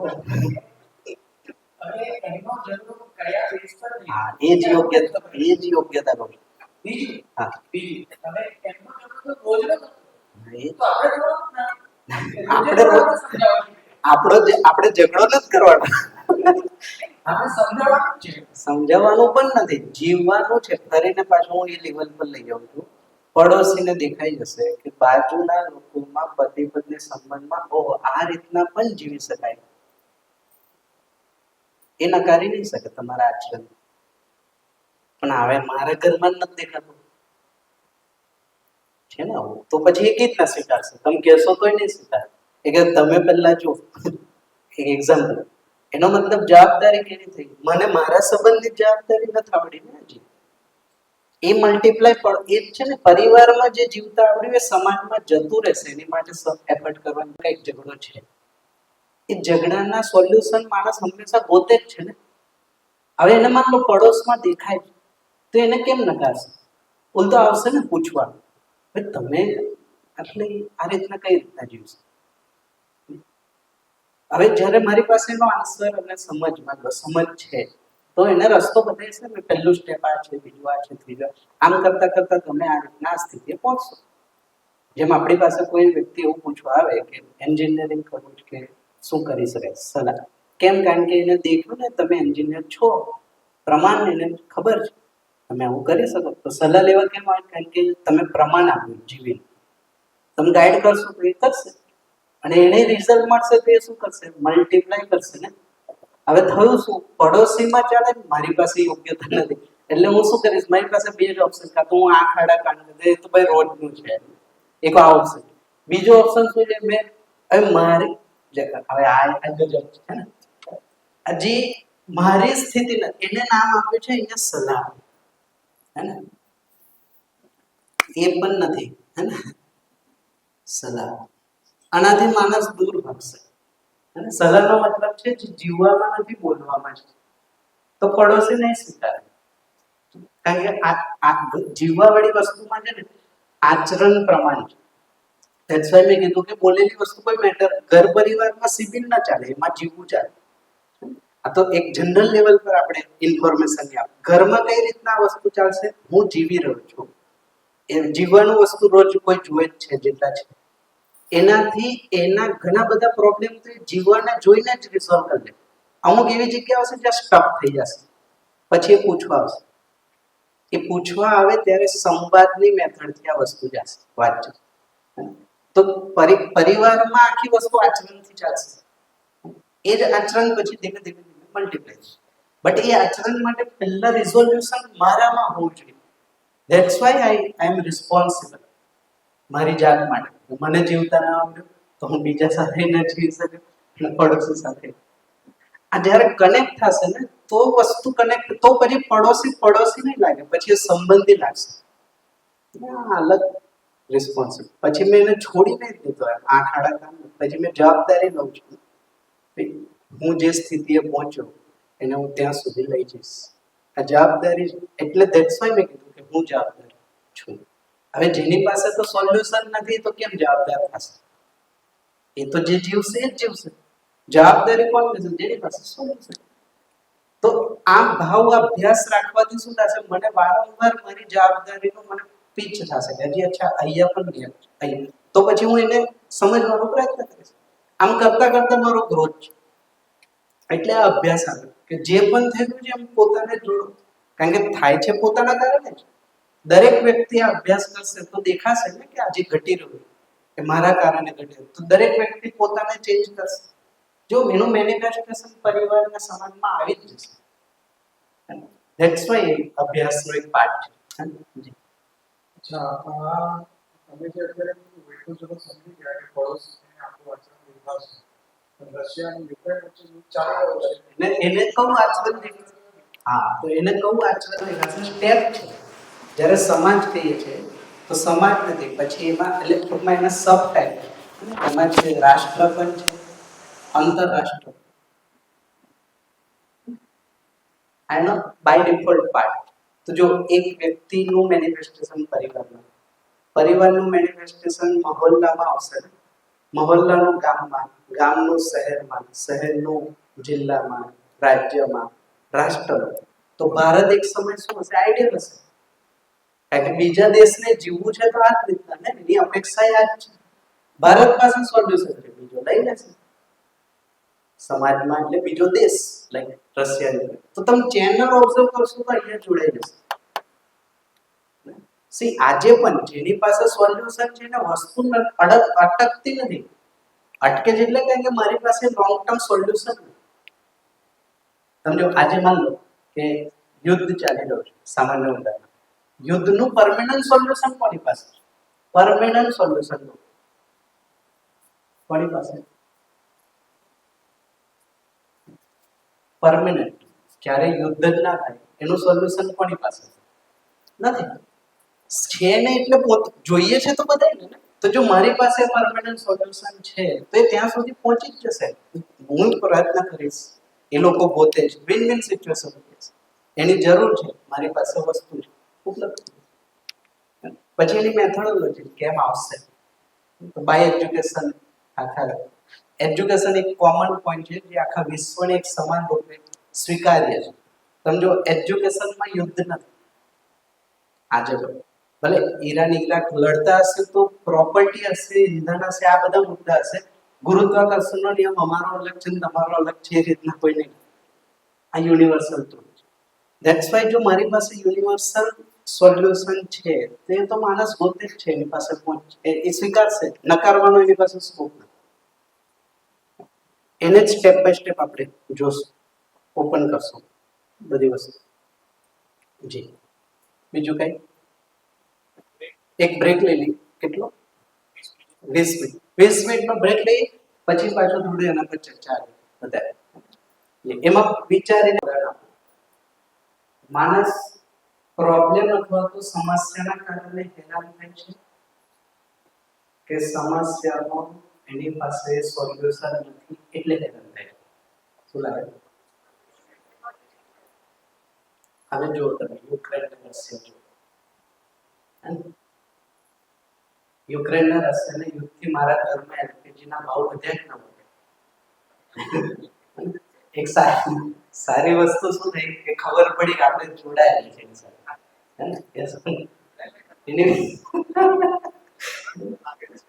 એનો મતલબ એની પહેલા તો તમે જો આખા 24 કલાકમાંથી તમે ટેકનિકલી વિચારશો તો સમાજ અને પ્રકૃતિના વિચાર કેટલા આવે છે નેચરલી? હા, કંઈક વાંચીએ સાંભળીને આવે એ નહીં, નેચરલી લગભગ વિચાર નથી. ઇટ મીન્સ મારું મેન્ટલી કનેક્શન પણ નથી. સ્થૂળ કનેક્શન તો દૂર છે, ઇન્ટરફિયરન્સ કરવું તો દૂર છે. અમે જે સ્ટેટમેન્ટ આપણે હું જવાબદાર છું એ મેન્ટલ કનેક્શનનો પાર્ટ છે. તો જે પ્રોબ્લેમ જે લેવલનો છે એનું સોલ્યુશન એ લેવલ પર જ આવશે. સામાજિક સમસ્યા છે તો સમાધાન સામાજિક લેવલ પર જ આવશે. પારિવારિક સમસ્યા છે તો સમાધાન પારિવારિક લેવલ પર જ આવશે. ઇન્ડિવિજ્યુઅલ સમસ્યા છે તો પ્રોબ્લેમનું સમાધાન ઇન્ડિવિજ્યુઅલ લેવલ પર આવશે. બટ એ મારી પાસે છે સોલ્યુશન એ ચેક કરવા માટે નો અભ્યાસ. હું જવાબદાર છું. આ વસ્તુ હવે પડોશી વાળું જે એક્ઝામ્પલ આવ્યું ને થોડું એને અલગ રીતના આપણે એક સિચ્યુએશન ક્રિએટ કરી આપણે જેને ખબર હોય કદાચ આ સાંભળ્યું હોય પહેલા તો તમે થોડો સપોર્ટ કરજો આન્સર ના આપતા જેને નથી ખબર એ થોડું વિચારો અને મને કહેજો એક સિચ્યુએશન ક્રિએટ કરીએ છીએ.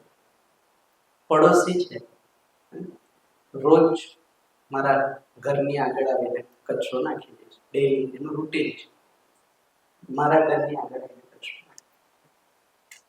હવે મારે સોલ્યુશન કાઢવું છે. સોલ્યુશન એવું હોવું જોઈએ જે પરમેનન્ટ હોય. It means temporary. કન્ડિશન એ છે કે પડોશી સાથેનો સંબંધ બગડવો ના જોઈએ. પડોશીને દુઃખ પણ ન પહોંચવું જોઈએ અને પરમેનન્ટ સોલ્યુશન આવવું જોઈએ. અને હું પણ દુઃખી ના થવું જોઈએ ને એ તો ના જ થવું જોઈએ. હું નાખે છે એનાથી દુઃખી છું એટલે તો સોલ્યુશન કાઢવાનું છે. તો સોલ્યુશન એવું હોવું જોઈએ હું પણ દુઃખી ના થવું, પડોશી પણ દુઃખી ના થાય, સંબંધ પણ ઇન્ટેક્ટ બનેલો રહેવો જોઈએ અને સોલ્યુશન પરમેનન્ટ આવવું જોઈએ. કઈ રીતના આવશે?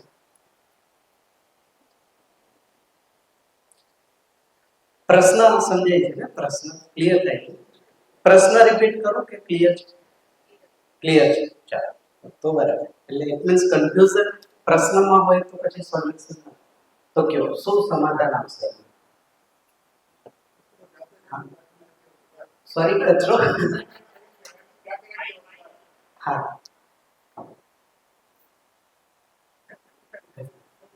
હા તમે શું કીધું? કચરો આપણે ગાડીમાં નાખી દઈએ. હા તો જેનો મતલબ શું છે? મારે સંબંધ સાચવવો છે એટલે એનું કામ હું કરું છું પણ અંદરથી અપેક્ષા છે કે આવું ના થવું જોઈએ. એના કારણે હું તો દુઃખી થાવ જ છું. કન્ડિશન શું છે? મારે દુઃખી નથી થવા. એવું સોલ્યુશન.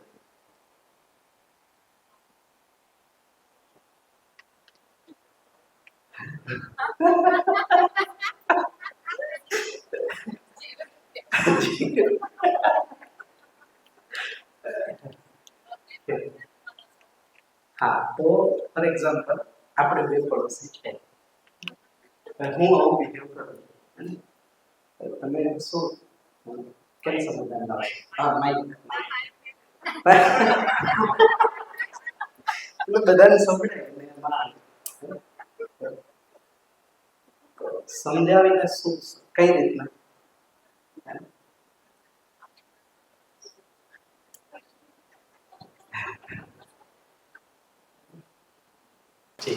એની સમાધાન લાવાય બંને જણા એકબીજાથી વાત કરીને કે અહીંયા કચરો નાખવાથી બંનેને નુકસાન થવાનું છે. એ પ્રદૂષણ થાય ને બધું. એ તો મને ખબર જ છે ને. એ પણ આગળ પણ સમજી શકે ને. મને સમજાવો મેં જ કહ્યું મેં પડોશી છું ને મેં મારો રોલ પ્લે કરો રોજ કચરો નાખું છું ને તો તમે મને એવું શું સમજાવશો? મારું ધ્યાન છે શું સમજાવશો? તમે એવું કહેશો કે આવું ન કરો જોઈએ, આ વર્તન ખરાબ છે? હા જી હા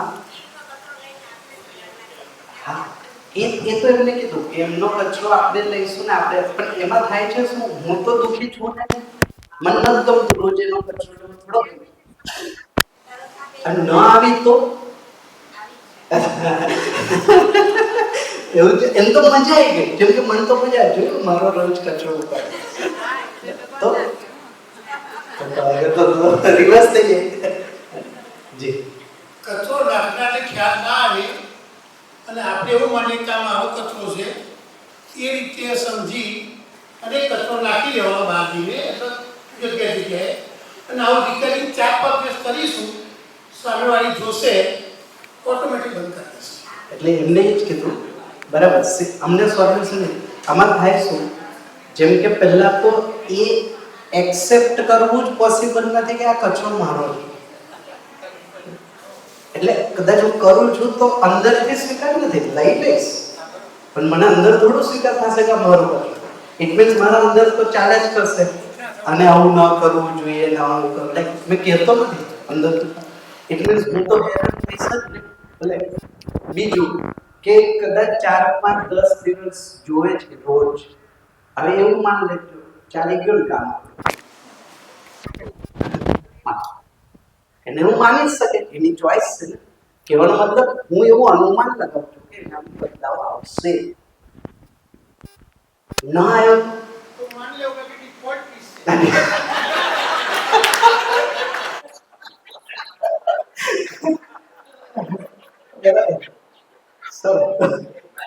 તો પછી એવું ચાલો ડિફોલ્ટ પીસ છે એવું માની લઈએ, તો માની લઈએ, ચાલો માનવામાં ક્યાં વાંધો, પણ હું તો દુઃખી થવા જ છું. પ્રોબ્લેમ એ છે.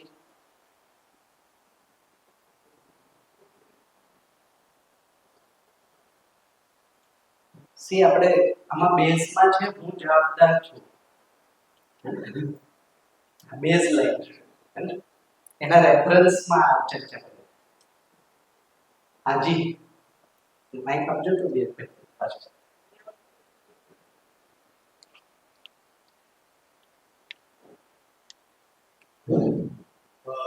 રોજ જે મારા ઘરમાં કચરો એટલે હું મારો કચરો એના ઘરેથી સામેથી જઈને નાખી આવું. 2-4 દિવસમાં કદાચ એને એમ થશે કે આ બરાબર છે, આ જ રીત સાચી છે. કદાચ એ કરતો સાહેબ કદાચ યસ, આ જે મે બી છે ને કદાચ આ જ બેઝિકલી ત્યાં સુધી તો મારે દુઃખી થવું પણ કદાચ છે, અપેક્ષા, હોપ. એમ તો જો જ્યારથી માણસ ધરતી પર છે ત્યાં તો હોપ તો સારી જ છે ને કે આને આવું ન જ કરવું જોઈએ. હોપ અપેક્ષા તો ત્યારથી વર્ષોથી આ છે. તો એ અપેક્ષામાં હું કદાચ રોજ કચરો લઉં છું, પણ હવે માન લો કે તો જોતોની સ્થિતિ છે, એ જોતોમાં ન થયું તો, કારણ કે એમાં તો બે સિચ્યુએશન, બે પોસિબિલિટી થઈ પણ શકે ને ના પણ શકે. મેં શું પરમેનન્ટ સોલ્યુશન જોઈએ છે, થાય જ એવું.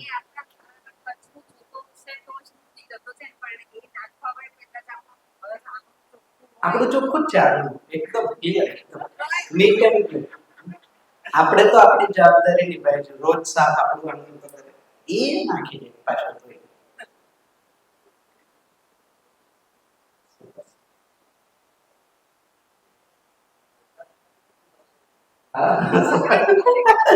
બરાબર, શું કરે શું કરવું પડશે. તો ટેટ ફોર ટેટ તો આપણી પાસે છે, જેવા સાથે તેવા.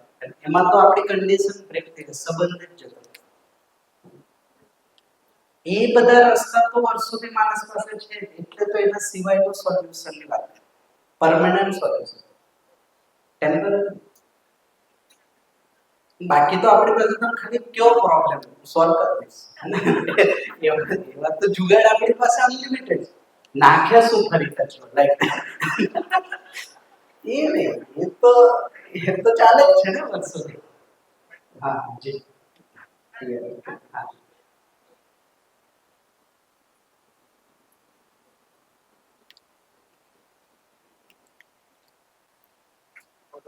હા બસ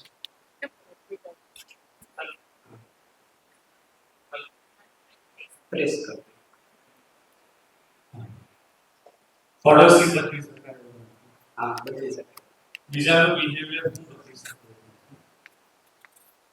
મારી પાસે એક જ વસ્તુ છે, મારે એને એક્સેપ્ટ કરવું પછી મારે મને કચરો દેખાય છે, એ દેખાય છે એટલે હું ડિસ્ટર્બ કરું.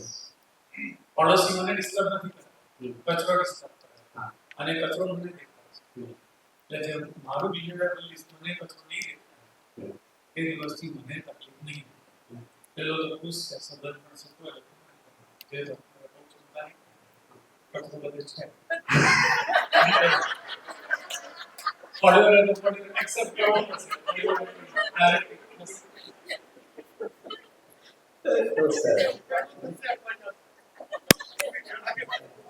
આપ જો શું નામ તમારું? હા રિપલ ભાઈ ની અપેક્ષા સારી છે, હે ને એ સરસ અપેક્ષા છે. તો પણ ટેકનિકલી જ્યારે ઇસ્યુ આવશે ત્યારે એક્સેપ્ટ થોડું થશે એમ. અત્યારે તો આપણે હાઇપોથેસિસ વાત કરીએ એટલે માની લઈએ કે આપણે માની લઈએ કે આ કચરો છે, પણ જે છે તો આપણે એને કેમ ઇગ્નોર કરશું?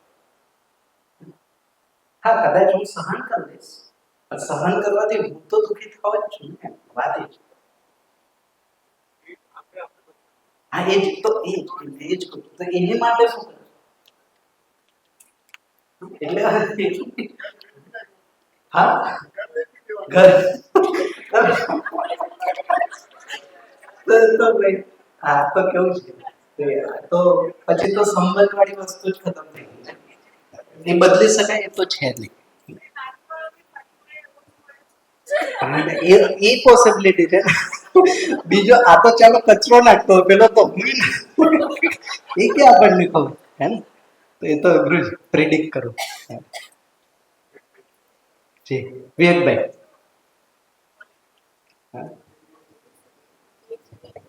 એની સાથે બેસીને પ્રેમથી વાત કરી શકાય કે ભાઈ આપણે તકલીફ શું છે.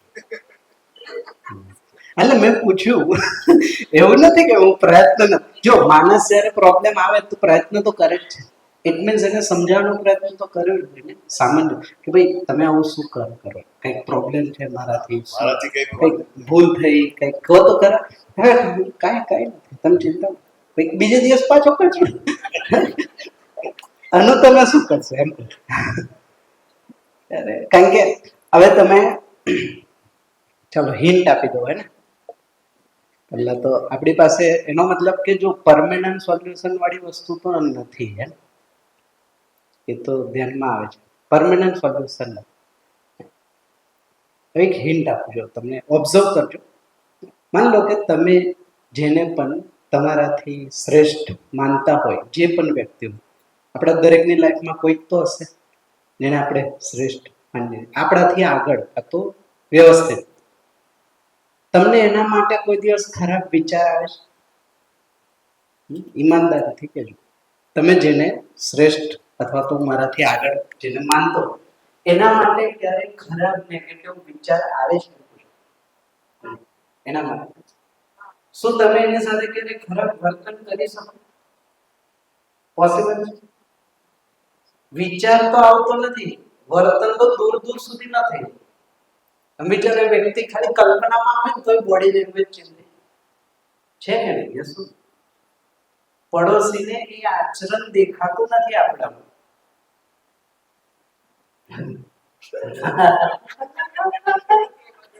છે ને, મેં જવાબદાર છું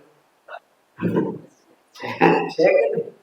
હા, એ નકારી ન શકે તમારા આચરણ, શક્ય જ નથી. તમે કેમ નકારી શકો? તમે એટલે જ હિન્ટ આપે તમને. આપણે જેને શ્રેષ્ઠ માને મતલબ માન્ય જેનું મતલબ મેં જોયું છે વ્યક્તિનું આચરણ. જેને પણ શ્રેષ્ઠ માણસ કહીએ એમને નથી માનતા ને, કન્ટ્રીબ્યુશન છે મારી લાઈફમાં અને એનું આચરણ વ્યવસ્થિત છે. મને એવું લાગે હું આ નથી કરી શકતો, એ કરે છે મારાથી આગળ. એ આ કેસમાં એને મારામાં દેખાતું. ધેટ્સ વાય આ ઇશ્યુ છે. સમજે? કનેક્ટ થાય થોડું. કોણ જવાબદાર છે?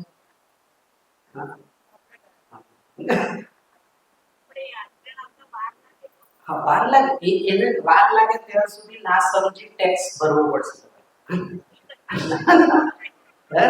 એ વાત જેટલું ઝડપથી આ વસ્તુ સમજમાં આવશે એટલું ઝડપથી સોલ્યુશન મળશે. હવે જેમ માન લો કે હું નથી સમજતો ત્યાં સુધી મારે કંઈક ને કંઈક જુગાડ લગાવું છું, જે આજે લગાવું. પણ જે સમય જો એટલે જ કામ કરો. હવે તમે જો જ્યારે મેં પ્રોબ્લેમ આપ્યો તો તમે પડોશી પર કામ કરવાની વાત કરો, રૂટમાં કામ કરવાની જગ્યા મારા પર હતી. ક્રિટિકલી જો એ વસ્તુ શક્ય જ નથી કે તમે એક હાઈએસ્ટ લેવલના આચરણ સાથે જીવતા અને પડોશી તમને ઇગ્નોર કરીને એટલે આ હાઇપોથેસિસ છે, આવું શક્ય ના થાય. ક્યાંક ગેપ દેખાય છે ને, એ ગેપના કારણે આનું રિએક્શન છે. ભલે મારામાં 4 વસ્તુ સારી છે, એક ગેપ છે, તો એક ગેપ પણ છે એટલે રિએક્શન આવે. હું એમ જસ્ટિફાઈ ન કરી શકું કે ના 4 જગ્યા એકને લઈ, કારણ કે વ્યક્તિ હંમેશા કમ્પ્લીટનેસ ને જોઈએ, પૂર્ણતા. એ પૂર્ણતા મારામાં નથી દેખાતી, મારા આચરણમાં નથી દેખાતી, મારા સંબંધમાં નથી દેખાતું.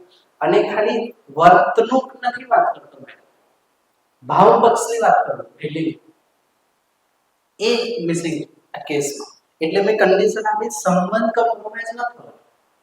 એકચ્યુઅલી ગેપ છે સંબંધનો, કામ કરે કચરા પર. એટલે ક્યારેય સોલ્યુશન નહીં આવે. જ્યારે ધ્યાન જશે ને કે પ્રોબ્લેમ સંબંધ રિલેટેડ છે, એટલે આ કચરો એટલીસ્ટ એક તો દુખી રહે જ છે. તો પેલામાં તો ચાલો કદાચ બહુ એક્સ્ટ્રીમ થશે તો પડોશીને બદલી કાઢશો. ઘરમાં ક્યાં બદલવા જશે? અને જેમ કીધું એમ બદલીને સોલ્યુશન નથી ને, એ તો શું થોડા સમય માટે હીલિંગ કાર્યક્રમ છે, થોડું હીલ થશું. હવે નવું આવ્યું, ચાલો તો જૂનું નથી. હા ભાઈ ટ્રાય ને પછી પાછું એમાં કઈ આવશે, પાછું બીજું બચી ગયું, ત્રીજું, પછી ચોથે આવતા આવતા તો પહેલો બરાબર હતો. સી આવું થાય કેમ? કારણ કે અલ્ટિમેટલી હું સોલ્યુશન જોઉં છું બહાર, અને સોલ્યુશન એકચ્યુઅલી મારામાં નથી, એટલે એક્સપેક્ટેશન બહાર જતી રહી. એટલે મેં પહેલા પૂછ્યું, માણસ સમસ્યાના કારણે હેરાન છે કે સોલ્યુશન નથી એટલે હેરાન થાય છે? સોલ્યુશન. તો આ કેસમાં મારી પાસે સોલ્યુશન નથી એટલે હું હેરાન થઉં. જો મારી પાસે સોલ્યુશન છે તો મને ખબર છે સ્ટેપ 1 પડોશી સાથે શું કરું, સ્ટેપ 2 શું કરું, સ્ટેપ 3 અને 5મા સ્ટેપ પર પડોશી રીઝોલ્વ. આઈ નો. પણ એ મારી પાસે નથી ને, તો અપેક્ષા શું રાખો એ સુધરી જાય. સો ધેટ્સ વાય જીવન વિદ્યા આપણું સ્વ સુધાર કાર્યક્રમ છે.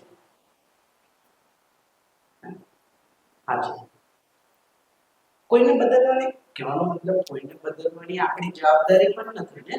તમે કેમ? હા, સહયોગ આપી શકો, સપોર્ટ કરી શકો. બદલાવ ના બદલાવ, સમજવું ના સમજવું તો વ્યક્તિની ચોઈસ છે. પણ હું જો સમજદાર હોઈશ, સિમ્પલ, જો મારામાં એક સમજણ હશે તો આ 4 લેવલ પર દેખાશે કે નહીં દેખાય? એ જ વસ્તુ દેખાશે. તો અત્યારે દેખાય નથી એનું રિએક્શન ડાયરેક્ટલી ઓર ઇનડાયરેક્ટલી આવે. કચરો એક મુદ્દો હતો.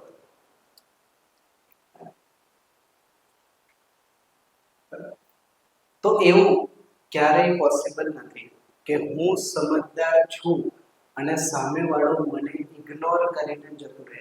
આ વસ્તુ પોસિબલ નથી. હા, એવું બની શકે હું પોતે સમજદાર પોતાને માનું છું અને સામેવાળો ઇગ્નોર કરે તો સારું જ થાય. એ ભ્રમ તોડે છે જે તમે સમજદાર નથી. દરેક ઘરમાં હું એક વ્યક્તિ હોય કે બાળક, ચાઇલ્ડ બેઝિકલી પેરેન્ટ્સની યોગ્યતા વધારવા માટે આવેલા છે. આ જેન જી અને આલ્ફાનું સારું વસ્તુ એને કે તમારી યોગ્યતા વધારે છે. કારણ કે જૂના સોલ્યુશન કામ નહીં કરે. કાંઈક તો વિચાર એની માટે સમજશું, સિમ્પલ વસ્તુ. તો આપણે ઓપોર્ચ્યુનિટી છે આ 2 જનરેશન. હા જી.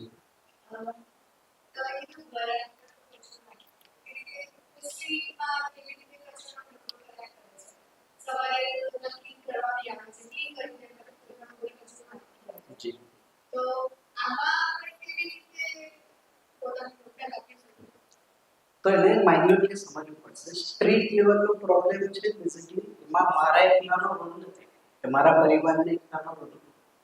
તો પછી સ્ટ્રીટ લેવલ એટલે માનો કે સોસાયટીમાં 200 પરિવાર છે.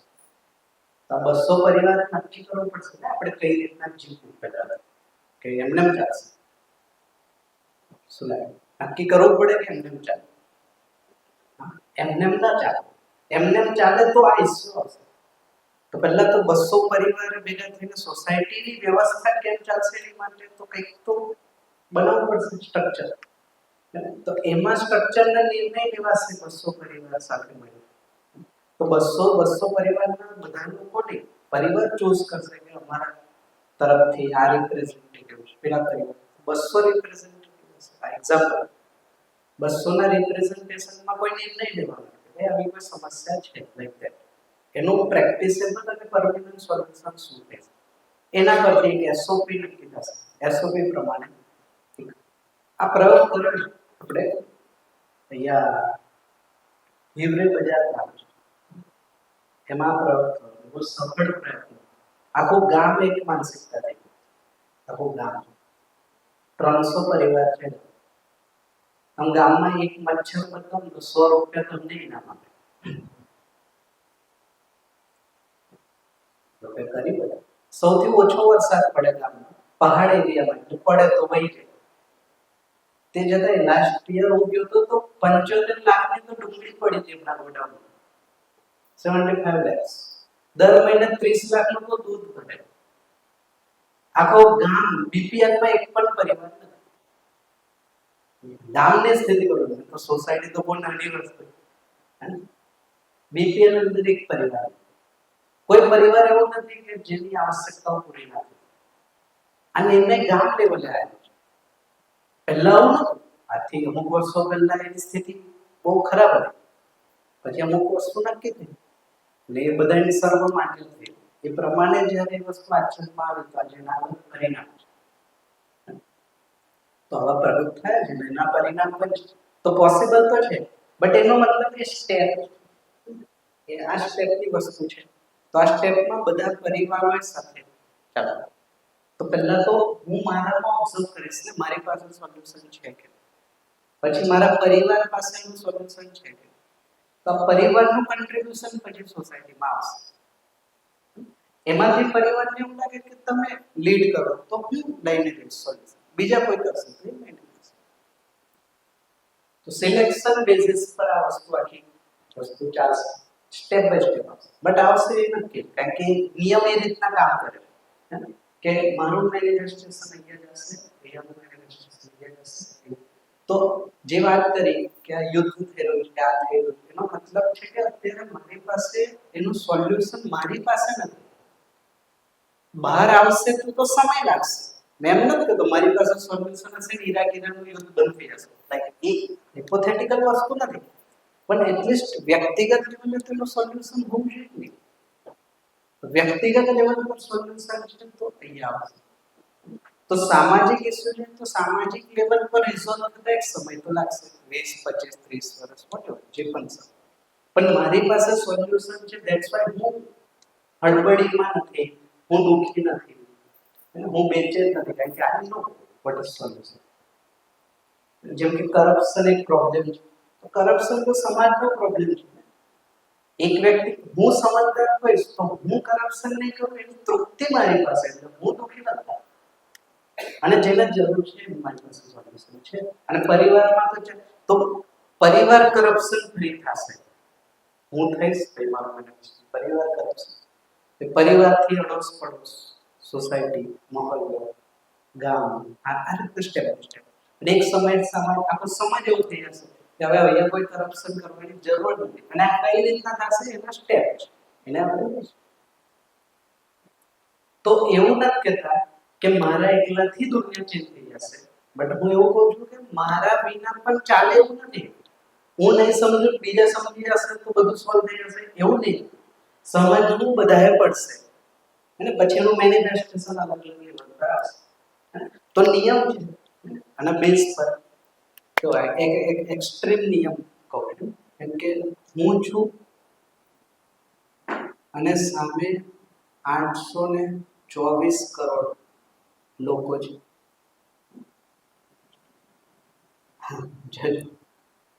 એક્સ્ટ્રીમ એક્ઝામ્પલ, હવે પડોશી નથી, આખું માનવ જાતિ. હું આ સ્થિતિમાં છું ફોર એક્ઝામ્પલ, જીવો. એનો મતલબ છે કે હું નિરંતર સુખની સ્થિતિમાં છું. આ 824 કરોડ ભેગા થઈને પણ મને દુખી ના કરી શકે, આવો કોઈ નિયમ નથી.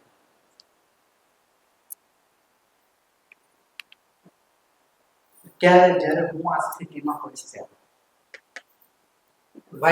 તો બધા ભેગા થઈને પણ મને સુખી ના કરી શકે.